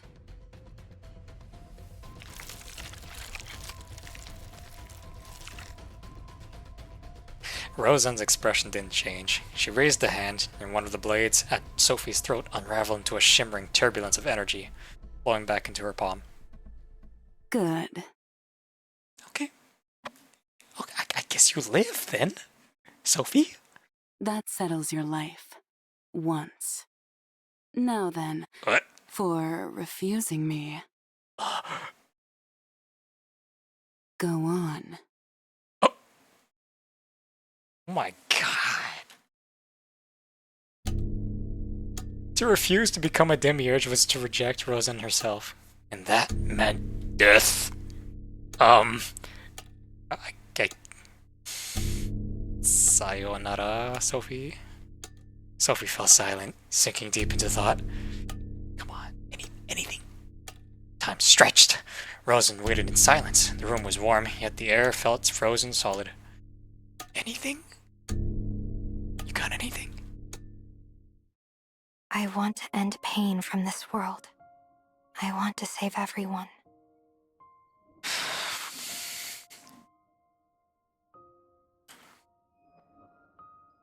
Rozan neither spoke nor moved, just watched. Her eyes narrowed, unblinking, fixed on Sophie's. Under that cutting gaze, Sophie went on. I have to achieve what I came here for. I have reasons to keep living. She shoved the blade from her throat. Blood trickled from her fingertips, but she didn't even notice as she stepped toward Rozan. I've already learned what I needed from the adjutant. His path. Miss Rozan, I want to know yours.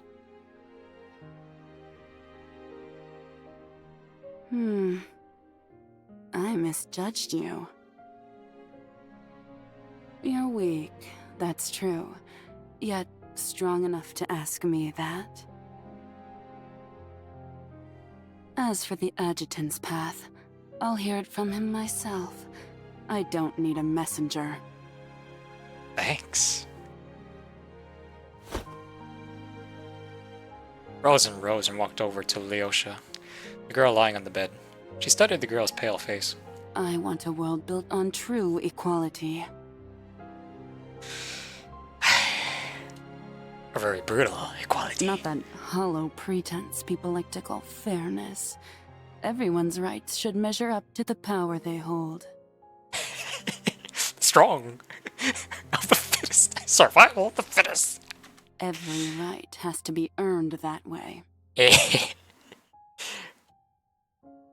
The weaklings shall be massacred. Isn't that right? Even the right to live. Jeez. In your world, billions would perish. Life goes on only through struggle. Love and kindness rot a civilization from within, letting it fester in its own hypocrisy. Love... I don't know about kindness, but I do know that love twists. Because those things can never be shared equally by society. Conquest and savagery lie in our bones. And you embrace it? Only the right to struggle is the truth life grants us all. It's the only creed I live by. It works for me, too. Struggle never ends, and that's the only fairness that endures. Death and purging are inevitable. Juvosis and Tytogen are signs of change, the laws of a new age taking shape. The will to survive, to fight and win, that's the only thing I find worth anything. Rozan stepped back to Sophie, pressing her hand against the woman's forehead, studying her face closely. Even an ant can shine for a moment when it fights for something. Those who refuse me, die, but only if they're worthy of it. I never meant to kill you. I was merely curious. Okay, so you live. Okay, Sophie, so you live. And now you've turned out to be my kind of person. Oh. Ironically, that gives me a reason to kill you. Never mind. Still, I'm a woman of my word. I'll let you live, for now. As for your path, you haven't earned the right to speak it yet. Jeez. I'll wait for the day you earn that right. Think carefully about what it means to speak your path aloud, and come prepared next time. Don't disappoint me. I'll be waiting.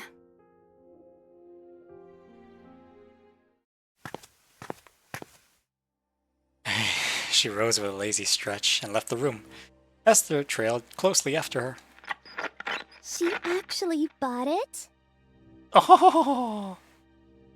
You tricked them both. Not bad at all. Oh, ain't that some shit? A crimson silhouette shimmered into view behind Sophie. She raised a hand, feeling the warmth. The wound had already sealed.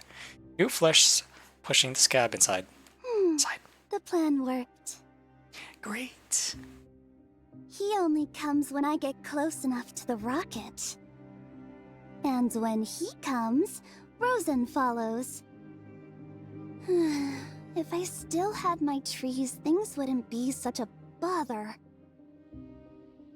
Let them fight. The bloodier, the better. Can we just eradicate you off the face of this goddamn place? In that case, no one will have time to stand in my way. Now then, your reward. Ida waved her hand. Grey Tytogen melted like snow, sinking into Sophie's skin. Then, as suddenly she appeared, Eda vanished without a trace.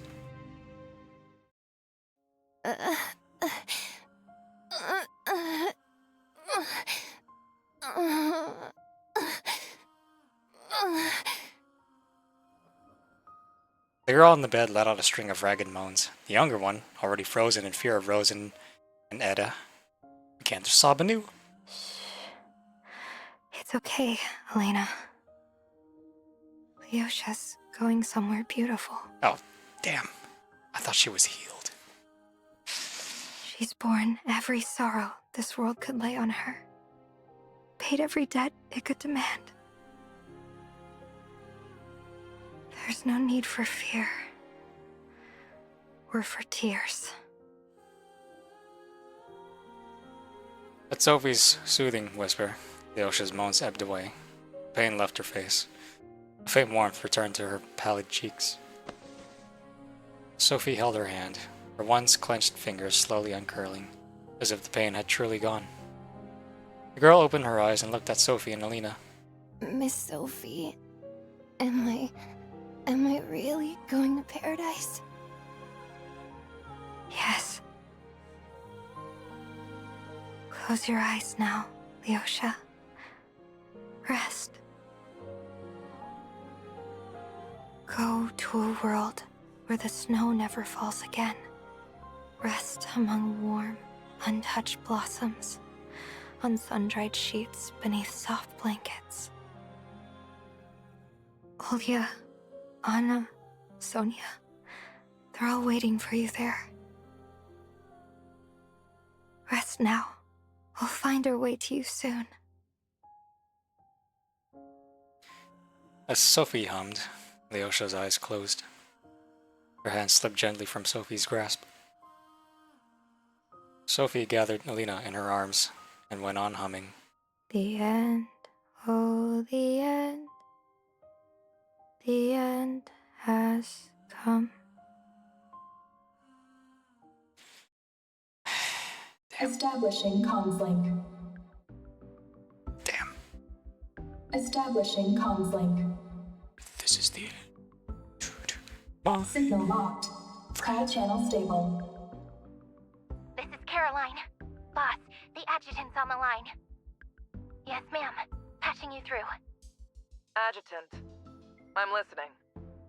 Is everything still working? It is. Long story short, the death knell worked, but Rozan manifested a new ability and got away. Azur's experiencing physiological anomalies. I've sent the data. Get the medical department on remote assist. Copy that. Medical team's on standby. And Rozan's new trick. I suspect that it's tied to Tytogen. I want Sapphire in this channel. Roger.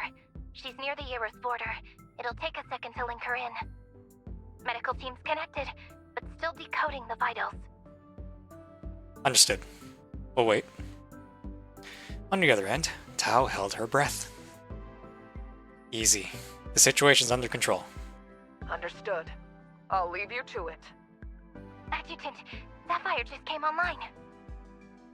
Let's hear that voice. Help, Adjutant! Help me! Please get me out of here! I can't be on a mission with her! Calm down, Sapphire. Life's gonna... Wifey's not gonna hurt you. I have some questions for you. Ow! Don't touch me! I'm not a cat! Quit grabbing me by the scruff! Ow, ow, ow! That's my wife. Let's not get rough, yeah? Listen carefully and give him what he needs. Don't waste his time. Damn! All right, I'm listening. What do you know about using Tytogen for instantaneous tissue repair? Huh? How'd you know about my secret ability? You have it too? My body syncs perfectly with Tytogen. Give me enough of it, and I pretty much become invincible. And if you use it on someone else? I'm not sure. Humans react to Tytogen differently. So how does it actually work? You need super fine control of Tytogen, like microscopic. Say you cut your hand. You just rebuild the skin layer by layer using Tytogen. Does its strength or hardness change depending on the structure you form? Of course. If the molecular patterns change, the properties change too. It's, not something I can explain all at once. You can manipulate Tytogen too, right? Try it and see for yourself. You can make it extremely tough, like a Titan's armor. But whether it's healing tissue or building a shell, you need control down to the micrometer. No, nanometer. Nano machine, son. I see. I'll think on it. Hey, wait! That's my terminal! What's the situation? Oh, wifey. Life's voice came through. Without meaning to, my tone softened. It's a bit messy. She got away. Let me come help you. I'd love that. I know you want payback, but your mission's more important. Rozan thought taking me out would be easy, so she came alone. Almost alone. But she was wrong. I came to take her out too. Still, if a demiurge breaks through, it could swing the whole fight in her favor. If I clear out the demiurges here, can I join you then?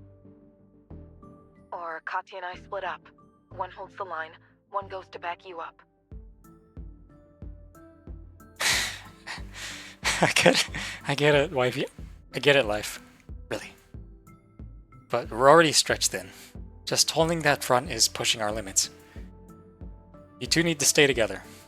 Anyone can slip under pressure. Look at it this way. By keeping the Karema forces pinned on the east front, you're letting me focus completely on Rozan. Alright. I'll do as you say. Stay safe. She hesitated for a moment, then said only that. She knew time was running out. I will. I'll bring back good news. The call clicked off, and Caroline's voice cut back in. Adjutant, the medical team's hit a snag. Nuts. From what they can see, Mousier's analgesia is starting to recover. But there's no data explaining why. It's like her body just began repairing itself. Hold on. Let me think. Then it hit me. We might have been looking at this from the wrong angle. Caroline, patch me in the R&D team that built Mousier's exosuit.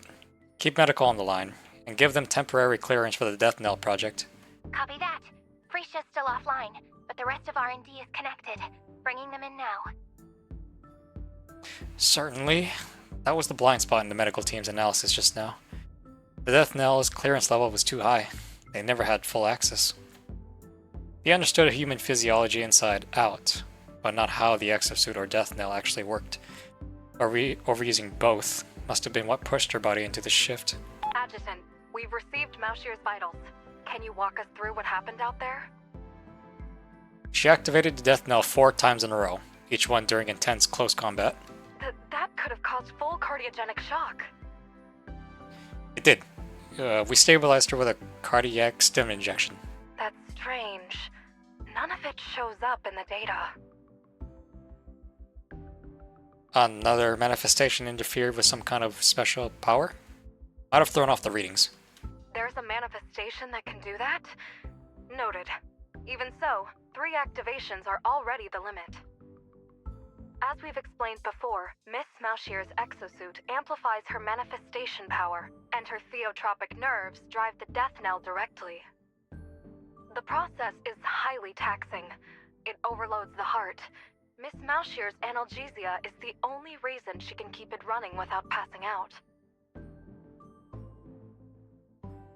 So you think the theotropic nerves might have triggered her recovery from analgesia? That's our best now. We'll need to examine her in person to be sure. Nuts. Adjutant, we've got a theory of our own. Mind if we share? Go ahead. Based on the project data, the death knell operates through the theotropic nerves, and Miss Malshier's analgesia is a neurological defect. It's possible the theotropic nerves either repaired her faulty genes, or the overload somehow reset the damaged pathways in her system. Meaning this could actually be good for her? In the long run, yes. But it might cause new complications if she keeps using the exosuit. I see. So there are risks. Thank you for your help. The feed switched back to Tao. Her face still carried the same heavy look. Status on the perimeter? We're holding for now, but the enemy's spread out. Too many angles to cover. Difficult to intercept them all. Understood. Don't worry about us here. I have a few new leads to follow up on. You sure you don't need backup? Not yet. If reinforcements move in, Rozan might pull back. And she doesn't want me running either. She came to kill me, no doubt about that. We didn't anticipate her new power, but she didn't see the death knell coming either. Adjutant, your recording of the conversation with Sophie just finished processing. Updated intel's already on your terminal. Copy. We'll compare notes next transmission. I paused, glancing at Tao's hologram. Tao. Plan stands. The operation continues. I see. Stay safe, Adjutant. Enya. Shit. Going in. It's already 5 a.m. Wow. Not even at half yet. So we're taking out all the changed and titans, right? Don't rush.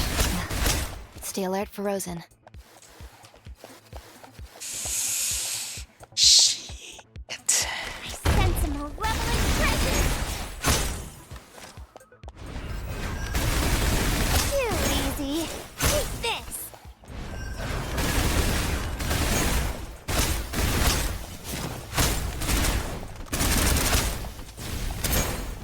Ready for fate. Treasure, come. I'm a full-fledged Heimdall operative. All it takes is a gentle touch.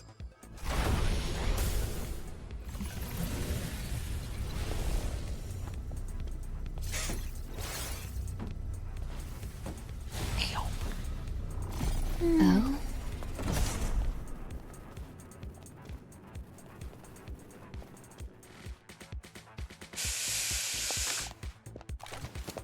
Gravity? Take this.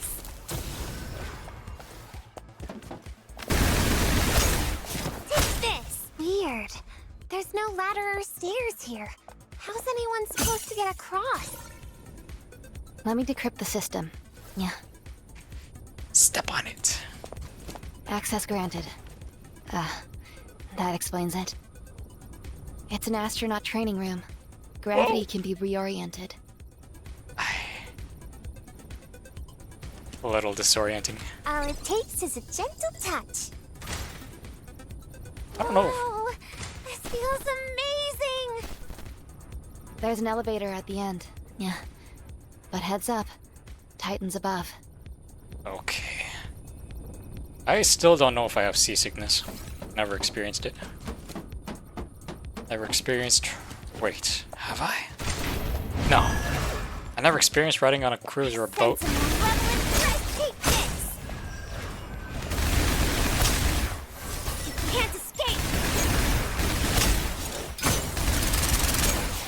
Take this. Gotta stay on my toes.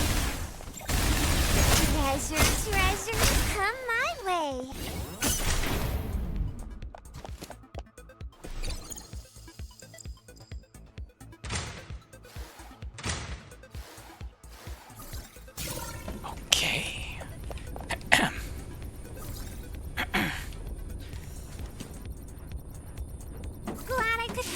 Adjutant. Take this. You're fucked. I sense a malevolent presence. Take this. Ah, very nice. Oh. Huh? Adjutant! Found you. Yee.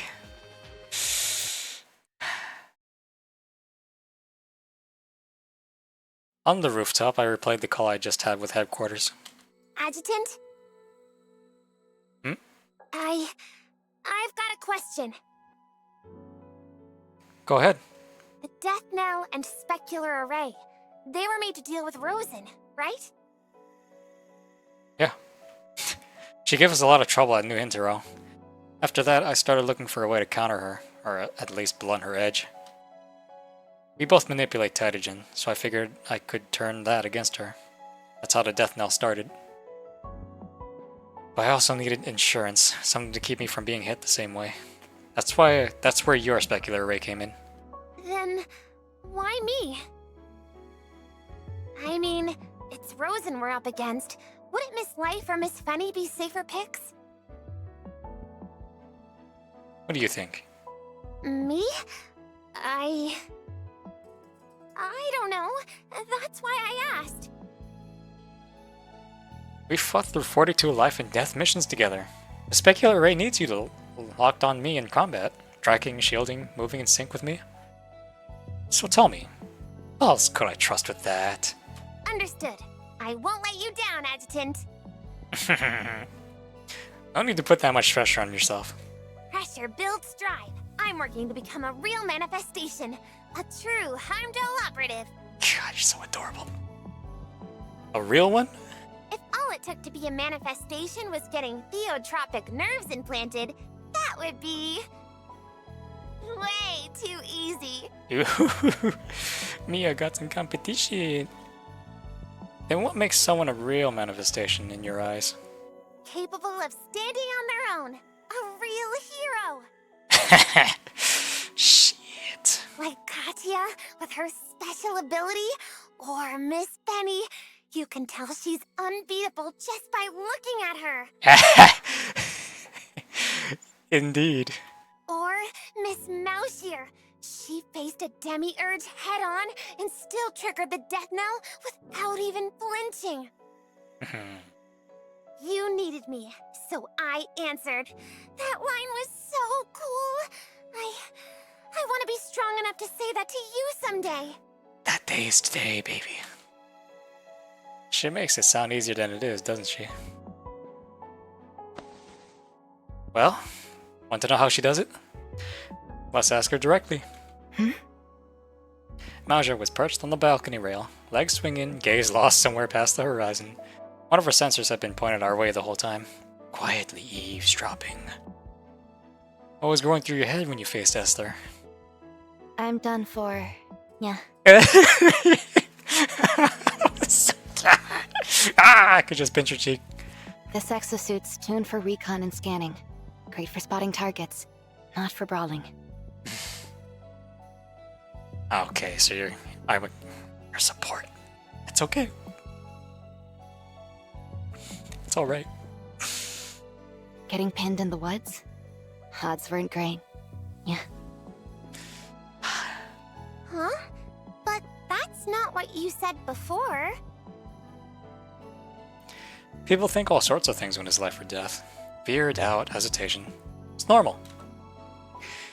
The difference between the strong and the weak isn't that the strong don't feel fear, it's that they don't let it control them. Everyone's afraid sometimes, even me. People are complicated. In stories, heroes always look fearless and perfect. But that's fiction, simplified.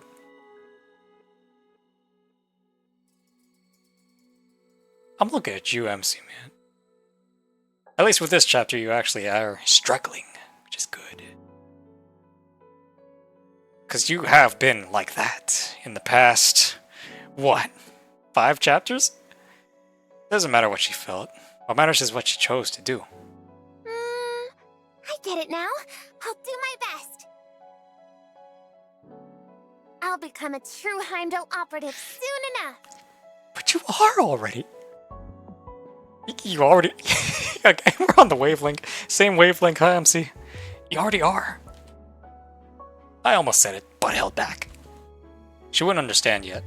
What she believes in, if it ever truly existed, it would be too cruel a goal to chase. I couldn't let that happen.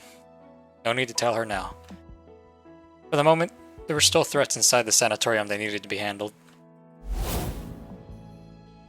Sophie, even under the confinement serum, what else could Etta be hiding that might be a threat to me? Rozan. Has she really shown everything she's got? Can I really take her down this time? God damn it. Instant regeneration that defies reason. Gray scales forming on the fly. Strength and agility far beyond projections. And a will strong enough to withstand the death knell. Remembering Sapphire's words, I raised my hand again. Focus, then let it split. Guide the Tytogen, bit by bit, through my skin. A thin silver shell coated my hand. I curled my fingers to give it a flick. Sharp metallic clicks rang out, like tapping on steel. An idea began to take shape. Those gray scales were Tytogen drawn to the surface, hardening into armor in an instant. Rozan's control over Tytogen was absolute, precise, instinctive. She could reinforce any point with Tytogen the moment it was struck. That same technique could be turned into a weapon. I focused again, fused Tytogen with the fast twitch muscle fibers in my arm, and threw a punch into the air. Crack. The strike ripped through the air, bursting with a sharp sonic boom. Wow! Boo Boo and Mauja had been silently watching the whole time. When my punch flashed through the air, Boo Boo gasped. That punch matched Rozan's speed in combat. But there was one key difference. I needed setup. She could fight like that from the start.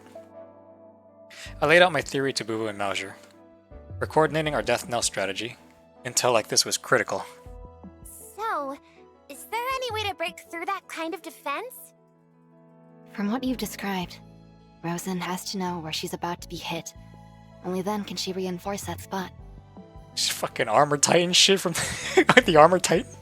She can't predict the timing or the target. She won't have time to react. Exactly. But standard attacks won't do much. She heals too fast. According to what you said, at the time the specular array blocked the third death knell oscillation, Rozan had already repaired her throat, sternum, and heart.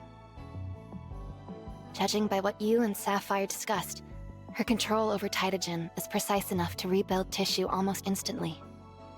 She might be using it to temporarily replace entire cells, or even organs. God damn, man. Then, is she even human anymore?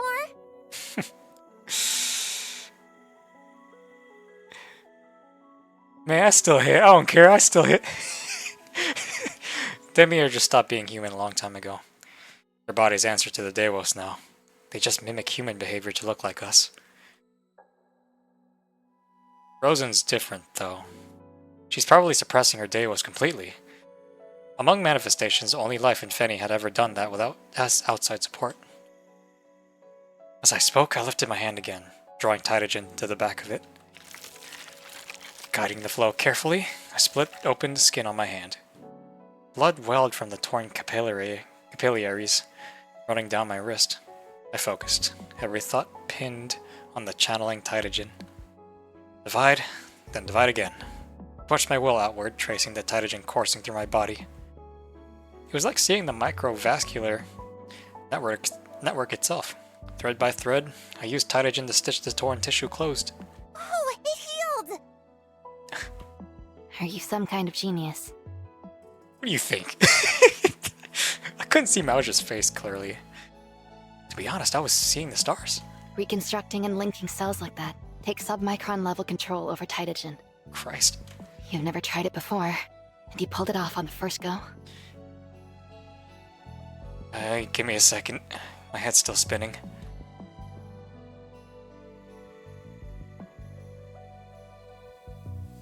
Maybe that's what sets you apart from the rest of us. You're not a manifestation.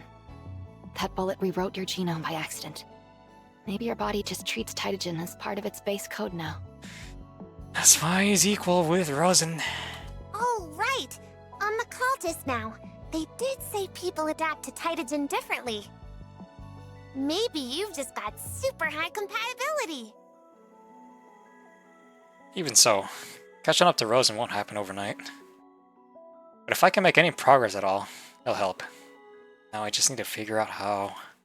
No clue. Yeah. What I said was just guesswork anyway. Let's start by clearing out the Tytogen in the area. If we run into a Titan, I want to study its structure up close. Use the fight as a test. See if I can push this ability further. Clearing out all Tytogen. That won't be easy. Yeah. There's a huge unknown amount here. It's even jamming our comms. We saw lots have changed on the way up. If this used to be a sanatorium, maybe they were once patients? Maybe. Most likely. Sophie said those changed were once her followers. Now just poor souls twisted by Tytogen. Let's end their suffering. Move slow, clear them one at a time, then locate the Tytogen source. If Rozan can tap into this Tytogen source, so can I. The readings indicate that it's underground. We move in until we find it. One more thing.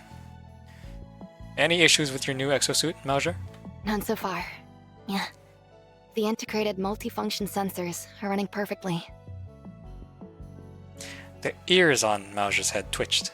She raised her hand. The death knell rested in her palm, its inner gears glowing faintly. The death knell's performing just as well. The sensors logged all data from previous activations. Yeah. Next time, I'll do even better.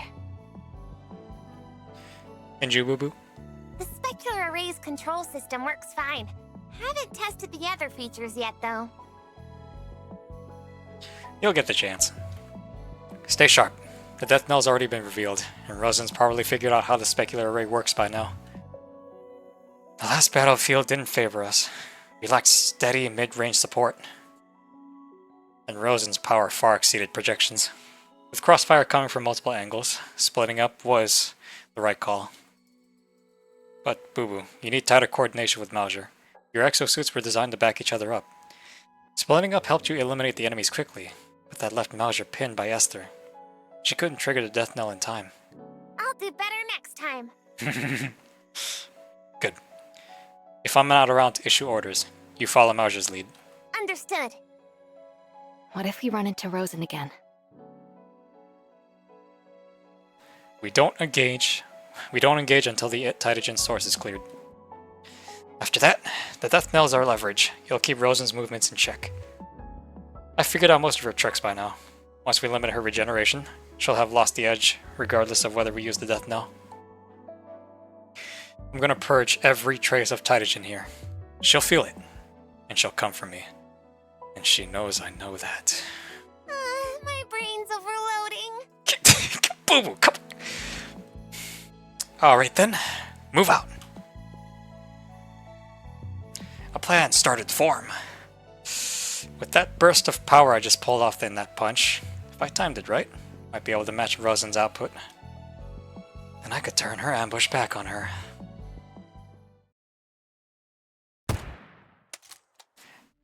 Whoop! With Mauser's sensors online, we moved carefully through the sanatorium.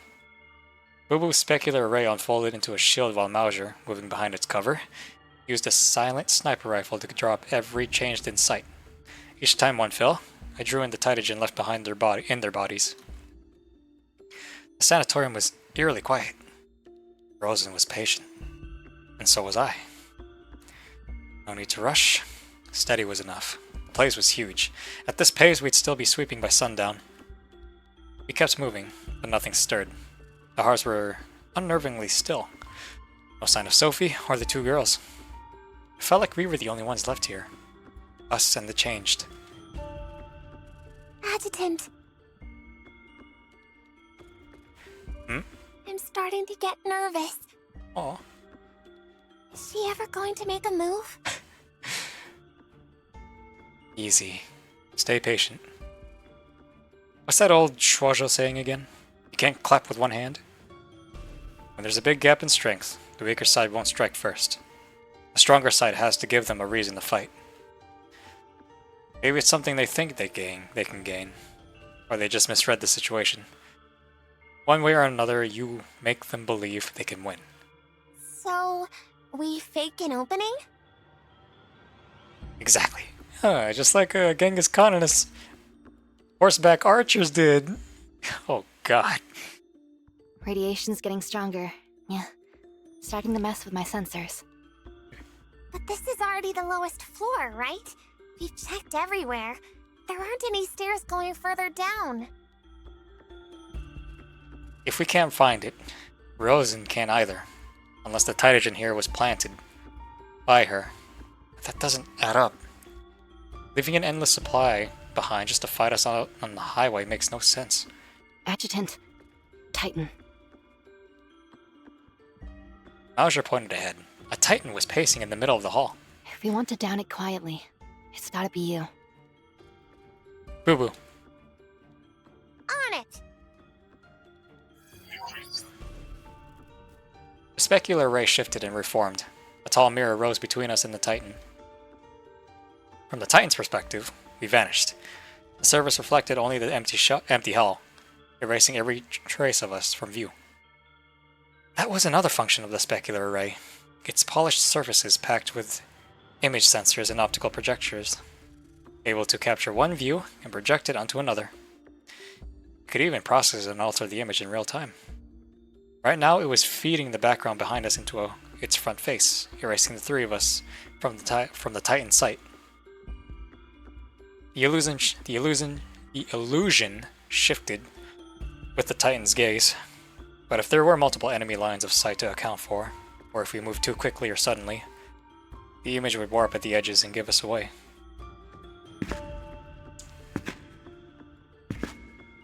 Boo-boo eased the specular way forward, inch by inch. She and Mauser held their breath. I watched our rear, bracing for a sneak attack from Rozan. Once we were close enough, I slipped out of cover and destroyed the Titan's core before it could react. Titans are easy prey for me now, but as I brought it down, I made sure to keep its body intact for study. Keep watch for me. I knelt and laid a hand on the Titan's remains. Eyes closed, I traced the structure of the Titagen that made up the Titan's armor. A faint silver sheen resurfaced on the back of my hand. So that's how it works. I stayed still, shifting the Titagen into its energy state and channeling it through my muscles, drawing it in. The sanatorium was almost clear of residual Titagen now.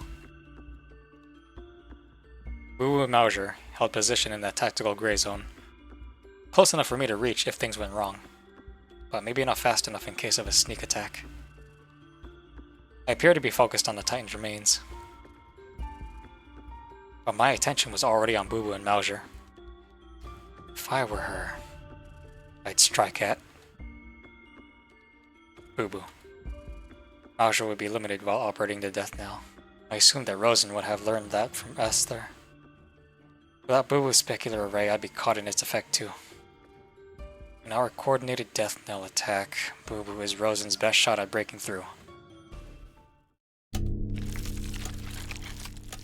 If Rozan wanted to make a move, now was the time. I channeled the Titagen, letting it surge through every muscle. Seconds ticked by. Then without warning, a figure burst from the shadows, lunging straight for Boo-Boo.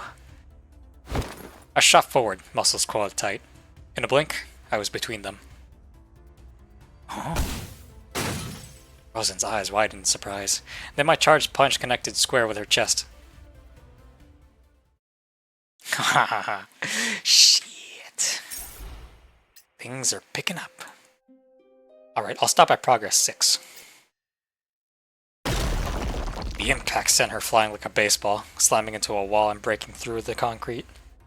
I'd used what I'd learned learned about Titagen to catch her completely off guard. Death knell! I charged without hesitation. No need for further orders. Boo Boo was already right behind me. Timing the death knell had become trickier. The instant it fired, I had to pull back. Staying too close would only blunt its effect on Rozan. The defense was reinforced with Titagen. I had to finish her within the narrow window of a single activation. If I dropped my guard and took the death knell's waves head on with her, I couldn't be sure I'd land the kill before that window closed. Once each of those 3 waves ended, Titagen and her system would knit her back together, erasing the damage. But I'd already planned for that. I knew how to turn this fight my way.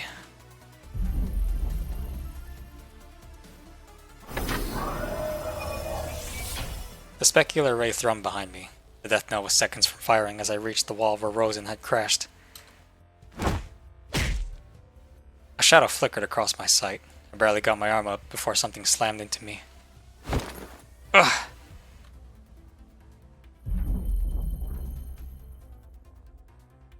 I turned to stagger. Rozan's charged counterpunch hit like a cannon, driving me back. I stumbled several steps to bleed off the impact. Worse, the first death knell wave had already gone off. To minimize the death knell's black backlash on myself, I had held back from using Titagen during the charge. Rozan saw through it. She took the crash of the wave and ate the full blast just to land a counter. Hold! The opposite walls of the lobby were shattered, cracked like spiderwebs. I called off the next death knell strike. Stone and dust hadn't even settled before Rozan was back on her feet. She wiped the blood from her face. Fresh streaks from her nose, mouth, and the corners of her eyes. She must have channeled Titagen for that hit. The death knell tore straight through it, leaving her with brutal internal damage. Bold move. I regrouped with Mauser and Boo Boo. With Boo Boo and Mauser, the specular ray, scattered when I'd hit it by accident, was already reforming behind us. Snapping back into place for overwatch and cover. I knew it. She spat dark red onto the floor. You never fail to surprise me. Mauser. I have Esther's position locked. Fine. She's our first target, and Rozan's got her sights on Tugo as well. Understood. I ignored Rozan's muttering. We had cleared the surrounding environment of Titagen. All she had left was what she'd stored inside her. If I waited long enough, she'd burn through that reserve on her own.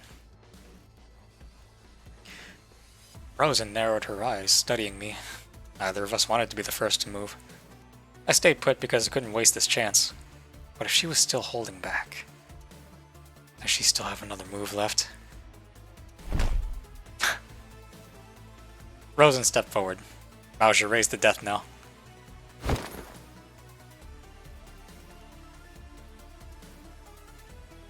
2 shots left. Our flaw was obvious. I decided when to fire, but Mauser was the one who had to pull the trigger. The field shifted by the heartbeat. Openings came and vanished in a blink.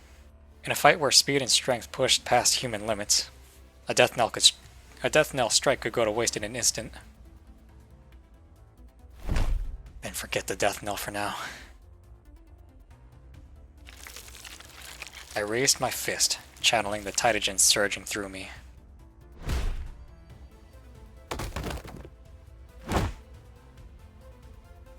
The technique gave me an edge in raw power and speed, but Rozan's knowledge of it was far beyond mine. She could hold that state almost indefinitely, while I had to keep redirecting Titagen again and again.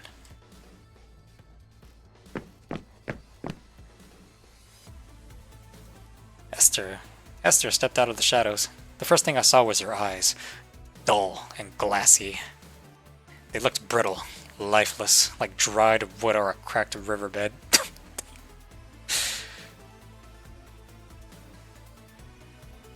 But the moment our eyes met, fire roared, waves crashed, something inside her ignited, as if she just found a reason to exist. Rozan's eyes held a cold, clean, almost surgical kind of killing intent. Esther's were different, dense, fevered, clouded with hate. It was as if she'd been born for that hatred, made to carry it and to end it. Then a scream of long-suppressed rage tore free, echoing down the hall. Adjutant! Shit! She charged straight into our standoff. Rozan just smirked, letting Esther barrel toward me as I gathered my strength. To Rozan, Esther was clearly disposable. If sacrificing her brought a sliver of advantage, Rozan would do it without hesitation.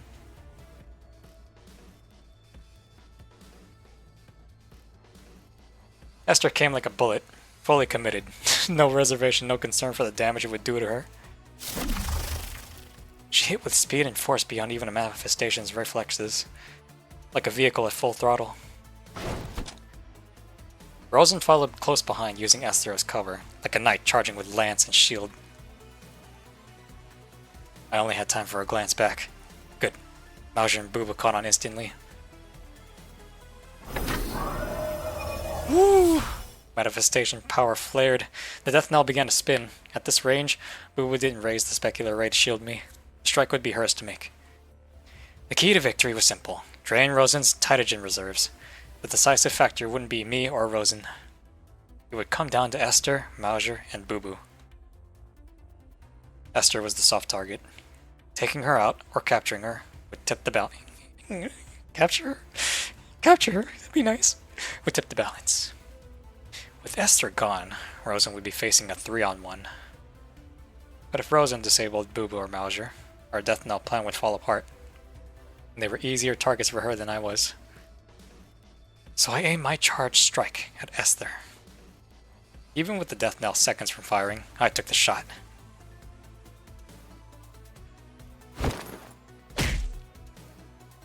I launched forward, force coiling through my frame, legs, hips, shoulders. My right fist shot out like a cannonball, leaving the barrel, colliding with Esther's fist. A brittle snap, like bamboo breaking. My punch cut straight through. Her shoulders buckled next. She couldn't even take the edge off the impact. The front line shield shattered. Rozan stood exposed behind her. Now the choice was Rozan's. Burn her remaining Titagen to block me, knowing the death knell's wave was right behind it, or take the hit head on. Esther was already down, slumped against the far wall. Behind me, Boo had moved into position, ready to act the instant the death knell fired. The instant I saw Rozan's expression, I knew exactly what she was about to do. The first time, two rivals clashed head-on, both driving Titagen at full force. The instant we collided, the death knell's wave hit as expected. The Titagen in my body snapped from energy back to matter under the phase lock. Sails built to channel, that energy ruptured under the strain. Everything went red. Felt like my blood froze, then shattered. Ice-tipped needles racing through my veins, blades slicing inside me. Across from me, Rozan's eyes burned crimson, her mouth twisted into a feral grin. The next wave was already building, yet she forced her right fist up, fighting the phase lock. At that critical moment, a figure flashed past my flank. A dull, unmistakable crack of bone followed. Rozan's charge broke off in an instant as Booba knocked into her from the front, sending her crashing the other way.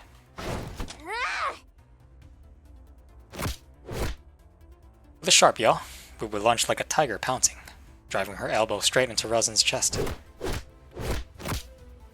Then came a furious follow-up.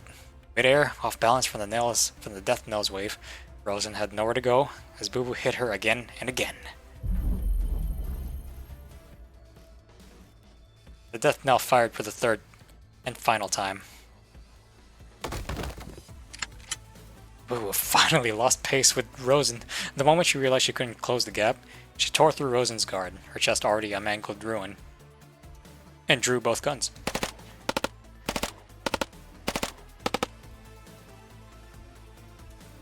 Special rounds built to rip through Titagen slammed into Rozan. The recoil pinned her to the wall until the magazines ran dry. Boo surged forward to finish it. I heard Mauser's voice from behind. She'd hit her limit, but there was no time to check on her. Numbness spread through me as I charged at Rozan. I was only 5 meters from her. Boo barely, too. Before our eyes, Rozan's chest, shredded by gunfire, started to knit itself back together. I pushed past Boo Boo and drew back my right fist. I could hear her heart starting up again. Step, coil, strike! But a hand shot out from the billowing dust, catching my punch mid-swing. Palm to knuckles, stopping it against her chest. Her sternum was laid bare, streaked with gray-white pterygium as flesh crept back over the bone. If I had been a second, even half a second faster, I would have ended there. But it didn't. Even that wound couldn't stop her. She recovered.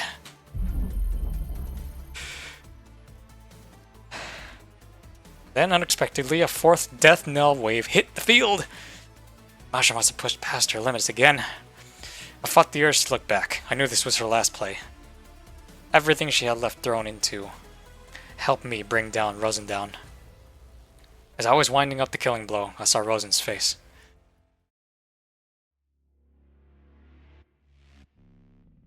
You still got it, don't ya? You still got another ace?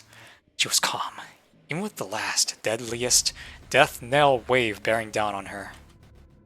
At the edge of my sight, her other hand clamped around Esther's head.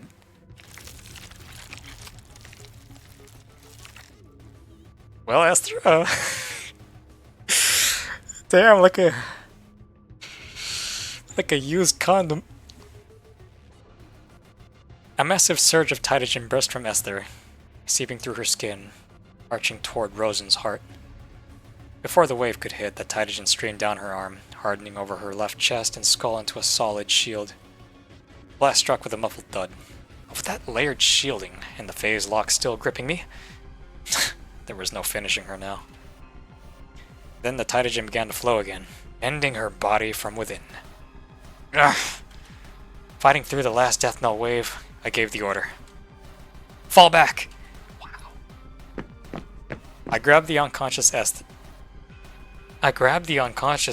and pulled her with me. Boo Boo helped Mauser to her feet, and we fell back from Rozan. A thunderous roar ripped through the air behind us. I glanced back. Something 2 stories tall was hauling itself where Rozan had fallen, rendering the sanatorium walls like paper.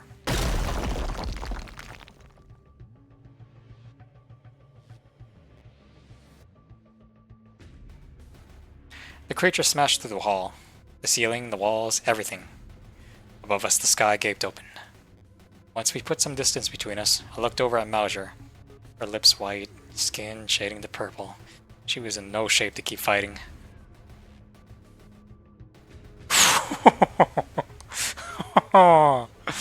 Shit. Behind us, the monster had taken full form. Forearms flexing, her whole body sheathed in pterygium. Beneath it, Rozan's face surfaced and sank with every breath. Not Titan, not human. Something new. Pterygium fused with flesh, alive in ways it should never be. Ow. I saw no way to beat it. A sudden spike of pain stabbed through my skull. Ugh. Boo Boo must have felt it too. She staggered, caught the wall for balance, and started gagging. Something's coming. We need to shake Rozan first. She's catching up. Move. Down in the sanatorium basement. All the manifestations are tied up by the demiurges. Shut the fuck up, bitch. Only 2 remain here, locked in a fight to the death. Why can't we just nuke the damn station? Have you forgotten me, Adjutant? Or do I not even exist to you? You're dead to me. You don't exist to me. You dare look down on me? Yes. Edda muttered to herself. Behind her, Sophie stood with head bowed, holding Alina. Alina lay limp in Sophie's arms, eyes closed as if asleep. The pterygium over her skin had begun to crystallize. Only hours ago, the child hadn't been this bad. The massive stockpiles of pterygium around them must have been eating away at her body. Edda didn't care. She lifted both hands. Hundreds of lights sparked to life between her palms. She gathered them, raised them higher and higher still, until they streamed upward and vanished into the ceiling. Sophie hummed a lullaby under her breath. Slowly, the tension in Alina's brow eased. The cramped floor above, Hela-class titans were coalescing. After a long moment, one took form at last. With no tree left in Yahris, Edda had stockpiled vast reserves of Titagen near Northwind Aerospace Center, forming a temporary link to a tree far away. In this place as her anchor, she drew fragmented Titagen across the distance, from Ulster's tree into the Titan's forming body, pulling it into the world. The Colossus shoved through the wall and stepped out, heavy-footed, agonizingly slow. As it moved on, another mote of light drifted into the emptied space. More fragmented Titagen poured in, heralding the next Hela-class Titan's descent. Your next task? Command the Titans once they've all descended. While Yggdrasil's busy with Corena and the Adjutant is tied up, level Northwind Aerospace Center. Only the military's Beowulf Battalion is stationed there. These Hela-class Titans could wipe them out a dozen times over. As appreciation for your previous task, and to make sure you can stand against both the manifestations and the military, I'll grant you the next reward now. Edda extended her hand. Titagen gathered out of the air before her, then broke apart. Instead of fading as it normally would, the Titagen broke into finer flakes, snow white and wholly under Edda's control. A bath? Or a baptism? The Titagen streamed into Sophie, seeping into every organ, every cell. Roused by the Titan's descent, then soothed by Sophie's song, Alina awoke one last time, stirred by the Titagen so close around her. Miss Sophie. Am I dying? Will I see Lyosha again?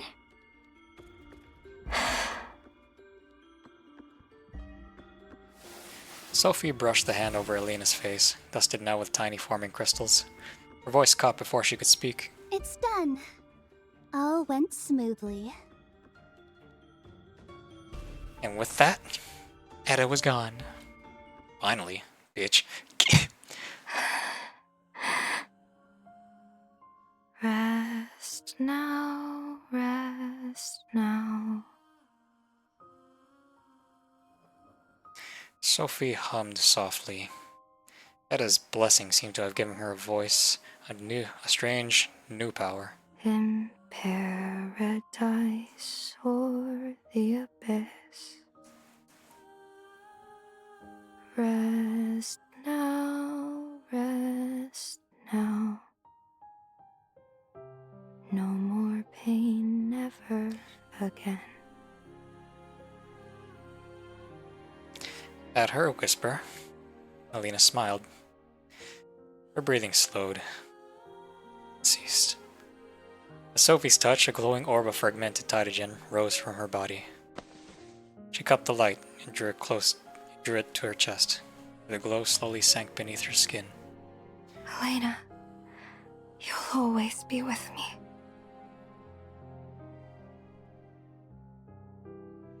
She laid Alina down, sat beside her, and kept her silent vigil. Well, who would have thought they would both died? That's how it be. That's how it be. Shall I make this my last for tonight? How long has this been going on? 2 hours and 39! You know what? Adjutant, this way! I'll do progress. It's narrow over there. Should slow that big monster down a bit. A safe spot? Okay, I'll scout ahead. I'll do it. Negative energy. Take this.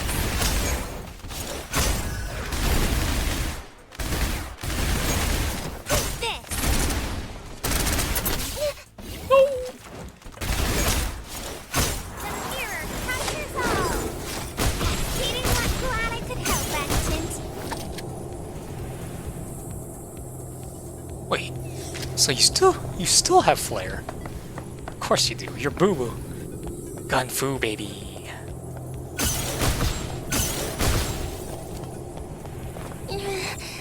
That feeling again. I feel sick. Don't hesitate. Is it a Titan descent? Etta? Scared? Damn. No way! I can do this! This! Too easy. Take this! I guide the reflection. Treasure, treasure, come my way. Curtain call, baby. I guide the reflection. Too easy. A rope. Interesting. Pull it. Abundance is its own blessing. Whoa! Oh, that's new? That's actually new. Wow, okay, devs. Not bad. Bad. Okay. Not bad. That's actually new. Oh. And it actually gets, bad. Okay. Take this. The stars have aligned. Don't hesitate. Take this. All I want for Snowbreak is to keep advancing and to keep getting bigger. Take this. To keep getting better. That's all I want for it. Ready for fate. Expansive, bigger. Just like what Punishing Grey Raven's doing.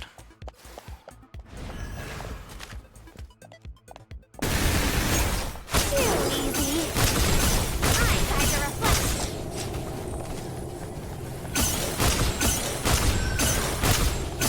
Cascading light. May all evil be purged. Break!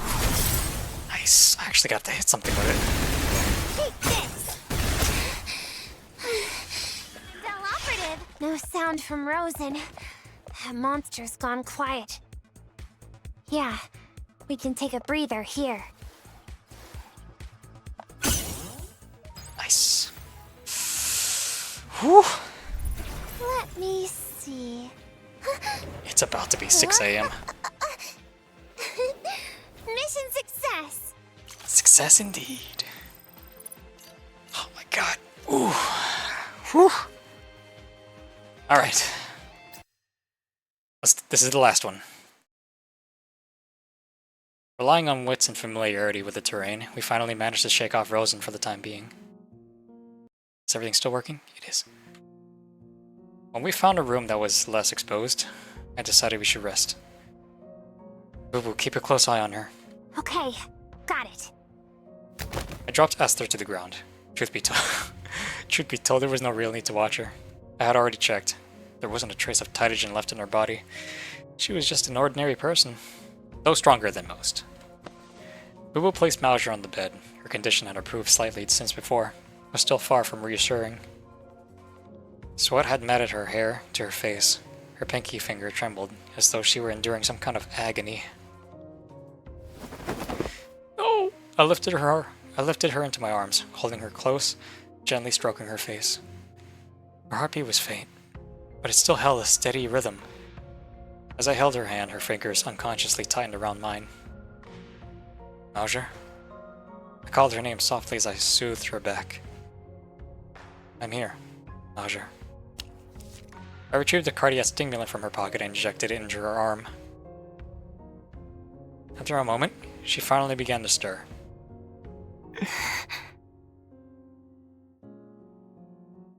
Feeling any better? I'm fine. Fine? Look how much pain you're in. I didn't know how to scold her, because she had pushed herself to this extent for my sake. There are Titans. So many Titans. Eyes are so itchy. Yeah, I know. On the way, I had confirmed the source of that sharp, stinging sensation I had felt during the fight.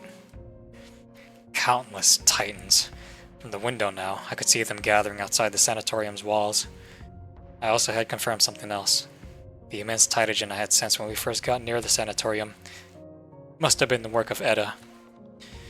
The tree in Yehris had long been destroyed, yet she was still able to elicit Titan descents. She must have planted a massive amount of Titagen in the area, creating a relay node connected to the other trees far away. After the tree was destroyed, she still wanted a way to disrupt our use of Northwind Aerospace Center.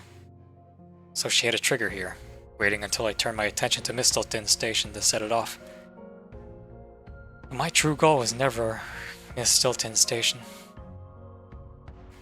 Inside a specially built chamber within Yggdrasil, a while before leaving for New Hintero. The plan worked. The confinement serum has taken effect. I paused, and across from me, Tao's eyes narrowed slightly. Northwind Aerospace Center should be ready by now. You're going up to Misteltine Station? What do you think? This isn't something you can just rush into. Ever since she became self-aware, Edda's been reinforcing the station's firewall, even now. Even if she ignored your attack entirely, that firewall would take a while to break. What if we factor in Ganges? Would that be enough to make Edda even slightly react as if she were threatened? Even with Ganges, we couldn't suppress Edda. I'm opposed to this. It's far too risky. You always do this. I know you want to end it once and for all. But at least when it comes to the station, be patient. You really think I'd actually go?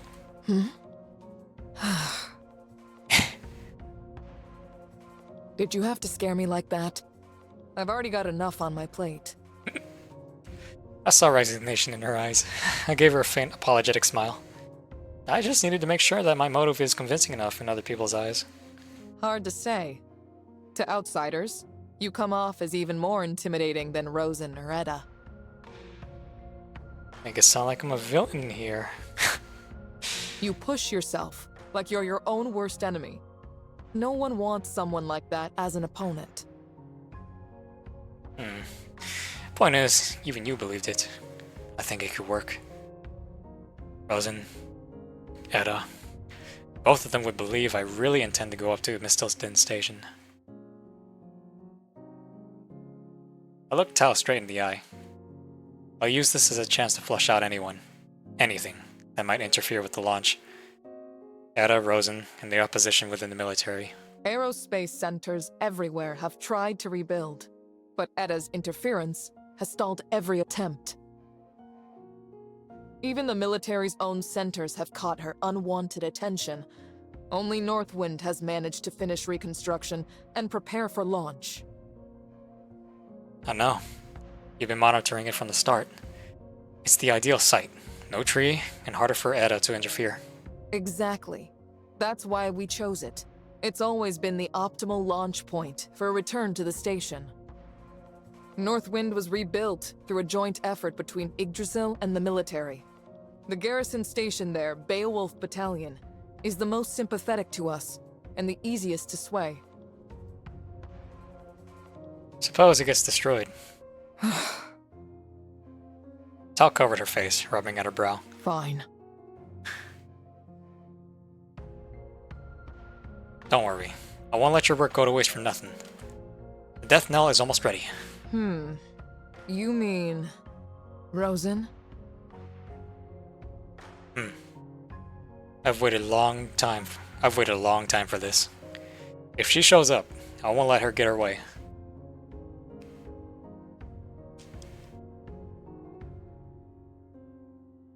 From the moment Rozan appeared, our mission objective was set in stone. I'd already told Tao as much during our earlier transmission. Tao. Plan stands. The operation continues. I see. Stay safe, Adjutant. But with Rozan's new towering form, several stories tall, weak points armored in Titagen, the death knell is now almost useless against her. There was a fallback plan. Rush to Northwind, retreat with Beowulf Battalion, and abandon the Aerospace Center entirely. No. There's still a chance. For a moment, the thought of retreat flickered, but I pushed it aside. I shook my head and began piecing the situation back together.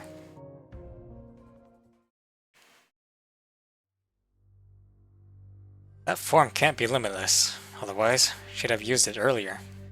We'd cornered her several times before. This had to be her last trump card. But assumptions get you killed. I thought she was out of tricks before. Esther was our first target, yet I'd overlooked the fact that the death knell had affected her during Mauser's first encounter. That meant Rozan must have stored a massive amount of Tytogen inside Esther. Transforming into that form must require an unimaginable quantity.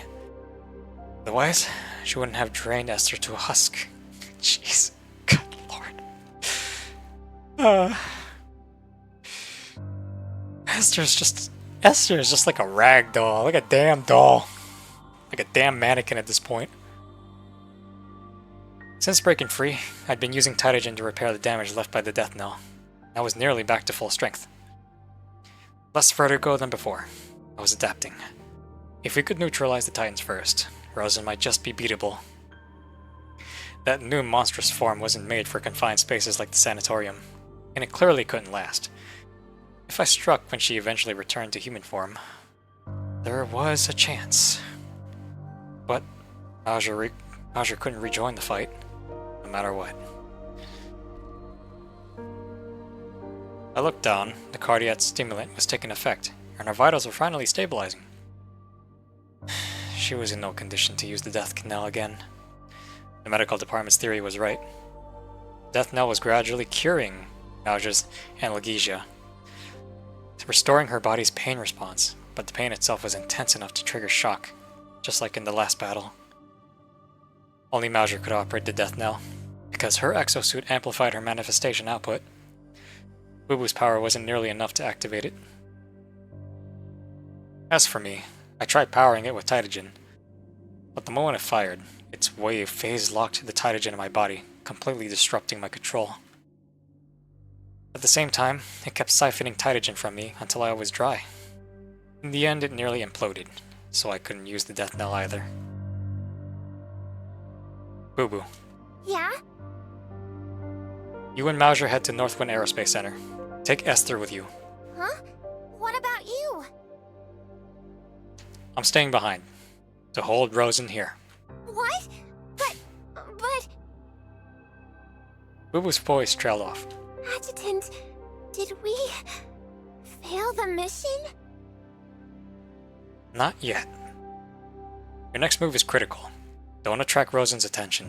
We need to keep her away from Northwind. With so many Titans in the area, local comms are down. Northwind is the only exception. It has a military relay station hooked up to the Black Room and hardwired comms shielded from Tytogen radiation. From there, you'll contact headquarters. You'll be able to contact headquarters. Are we calling for backup? Tao's fully engaged with holding the Demiurges back and countering Edda's interference. I can't pull others off their fronts. They're already stretched thin. I have to consider everyone's safety. Edda's target was Northwind Aerospace Center, our only solid lead. I needed to stay patient and break her plan down, step by step. Contact Tao. Ask her to push for military clearance. Clearance? For annihilation charges. They're explosives designed specifically to neutralize Tytogen. Beowulf Battalion is a Titan killer unit, so they'll have plenty on hand. Load the rocket's core module with the charges, then launch it straight into the Titans. That'll wipe the residual Tytogen and keep Northwind intact. But what about you? Don't worry. The blast only reacts with Tytogen. It barely affects anything else. The main risk is the energy surge when Tytogen's neutralized. So as long as I'm not too close, I'm fine. I'll be fine. Once the rocket's been launched, withdraw with Beowulf. No. Held against my chest, Mauser had been quietly listening until she suddenly spoke up. I can still... No, you can't. Withdraw after the launch. That's an order. I rarely use such a stern tone. Mauser flinched, and Bubu's mouth snapped shut as well. Don't worry about me. Once the Titans are cleared, I'm confident I can take Rozan down. Mauser shifted against my chest. Understood. Aw. I'll make sure it gets done. I looked down at Mauser. She gave a grunt, then nodded reluctantly. Suddenly her sensors flashed. She turned toward Esther. She's waking up. Hold on. I've got an idea. Can you keep her asleep a little longer? Mauser pulled a bullet from her belt and snapped it open. The vent hissed where it split. She held the vent to Esther's nose while motioning the sensor readout on her wrist. This one's a sleeper. Liquid anesthetic. Keeps her down a bit longer. Good. Let's try something. See if we can get anything out of her. Boo-Boo, during the fight, did the specular array record Rozan's visual and voice print? Yeah, the recording module is always active. The specular array's primary function, aside from shielding against the death knell, is disguise. It can split into multiple drones, capturing visual data from every angle. Bring up Rozan's model. On it. In a blink, the array unfolded into a transparent screen between us. Through it, I saw lines of code crawl across Boo-Boo's visor and armor. The specular array continuously swept over her exosuit lighting up piece by piece, like a motion capture suit. Sync complete. When I looked back, Boo-Boo, now wrapped in the projection, had taken on the appearance of Rozan. Adjutant! Don't do that. Stop. That's enough. Turn it off now. Even knowing it was only an overlay. Seeing Rozan's face say my name still made my skin crawl. Too much. That was interesting. Alright, I'll try again. Adjutant, it's been a while. Yeah, that feels right. When she wakes, this is the conversation we'll steer her. We'll steer her into. Jeez. Ooh, I'm getting tired. Whew. Throat's getting fatigued. In an endless white void, Esther lay motionless on the ground. Kill him. Kill them all. Who is Erinis? The sky above shimmered into a mirror, and within it, she has her Deimos? She saw her Deimos. Erinis, one of the Furies, a goddess of vengeance. I am vengeance. This is the only reason you exist. Nothing else. You know, Esther, why don't you join the team? As much as CN hates you, come on, just join the team, man. Come on, come to Heimdall. Get up. No time to rest. I thought you were dead. Me? Dead? Don't be ridiculous. I can only die at the moment of our revenge. I live for that moment. But Rozan drained you dry. I thought you were gone. It hurt. But for revenge, I'd endure 10 times more. Damn. Like a Sith Lord. They're like Darth Maul. You feel the same, don't you? You're right. Then get up already. Esther tried to move. Not even a finger stirred. Erinis blinked. The adjutant won't just stand there waiting for you. Have you already forgotten what you told me? How much you hate Heimdall? Come on, there's no need for that hate. Give it. You told me yourself how you despised those outside the walls. You begged me again and again. Seems you're really breaking down. Then let me remind you of your own past. After all, hate is what sustains us. Have you forgotten the orphanage? Forgotten those people from outside the walls, laughing as they butchered your kin, broadcasting the massacre for all to see? Oh no, you gotta be talking about those fuckers with those blue robots. God, I'm so glad they're fucking eradicated. Don't you remember the humiliation they heaped upon you when you begged to live beyond the walls? I remember it all. Think of the coyotes who followed you. Think of the traitors, those who died in the containment zone in New Hintiro, even those you twisted into monsters. What was all that for? Revenge. Revenge against those outside the walls. That's it. So dull. Where's the fire? I am vengeance. Weakness of flesh is no excuse for losing your will. If this is all that remains of you, then death would be a mercy. Where's your resolve? The one that turned your own kin into monsters. Where's the cruelty you showed the coyotes? The determination that let you cast aside morality to offer everything up to hate. To think you betrayed your own. Crazy. You truly are despicable. But there's nothing left in me. You lost everything long ago. Nothing remains but hate. Only hate. As long as you still hate, I cannot die. Power will come to you. You are still a vessel of vengeance.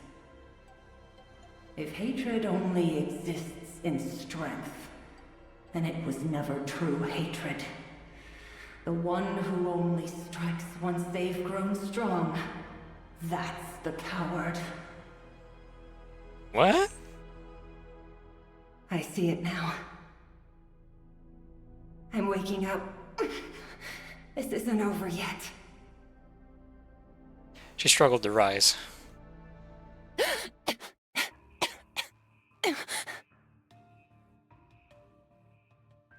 A wave of pain and vertigo slammed into her. She hadn't sat up at all. It was just a dream. In reality, she lay crumpled on the cold floor, her body curled tight in pain. Esther forced her eyes open. You're awake? If you're tired, stay down. Boss?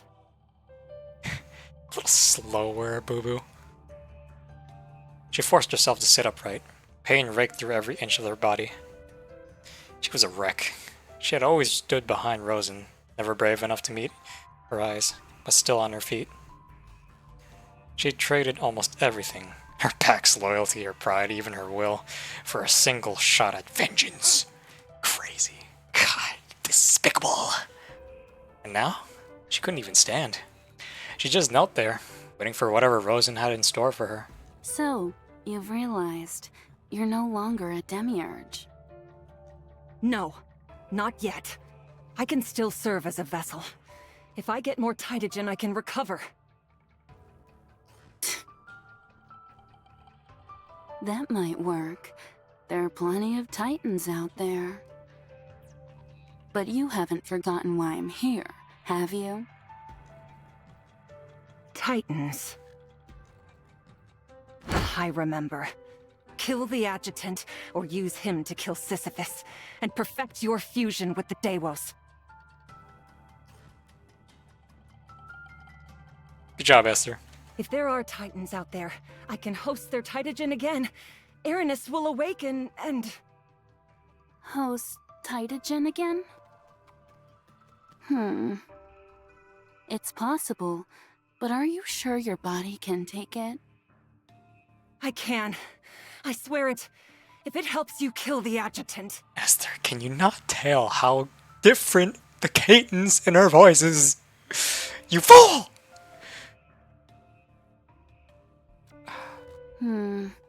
It takes a lot to maintain this form, you know.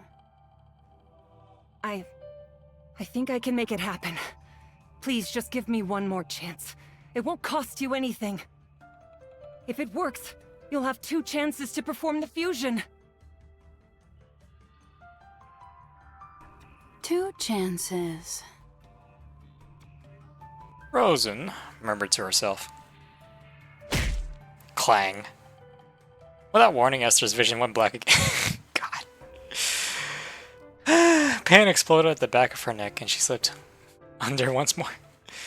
Good lord. It almost makes me feel bad for Esther. Almost. Jeez. Alright. Alright. This is half. I'm done for now. Tomorrow I shall finish the second half and see how this unfolds. I'm already super invested. This story is very good. It's very good. So far, first half, I am supremely satisfied.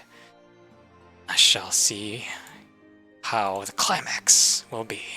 To fight you, Rozan. Surely. Can't wait.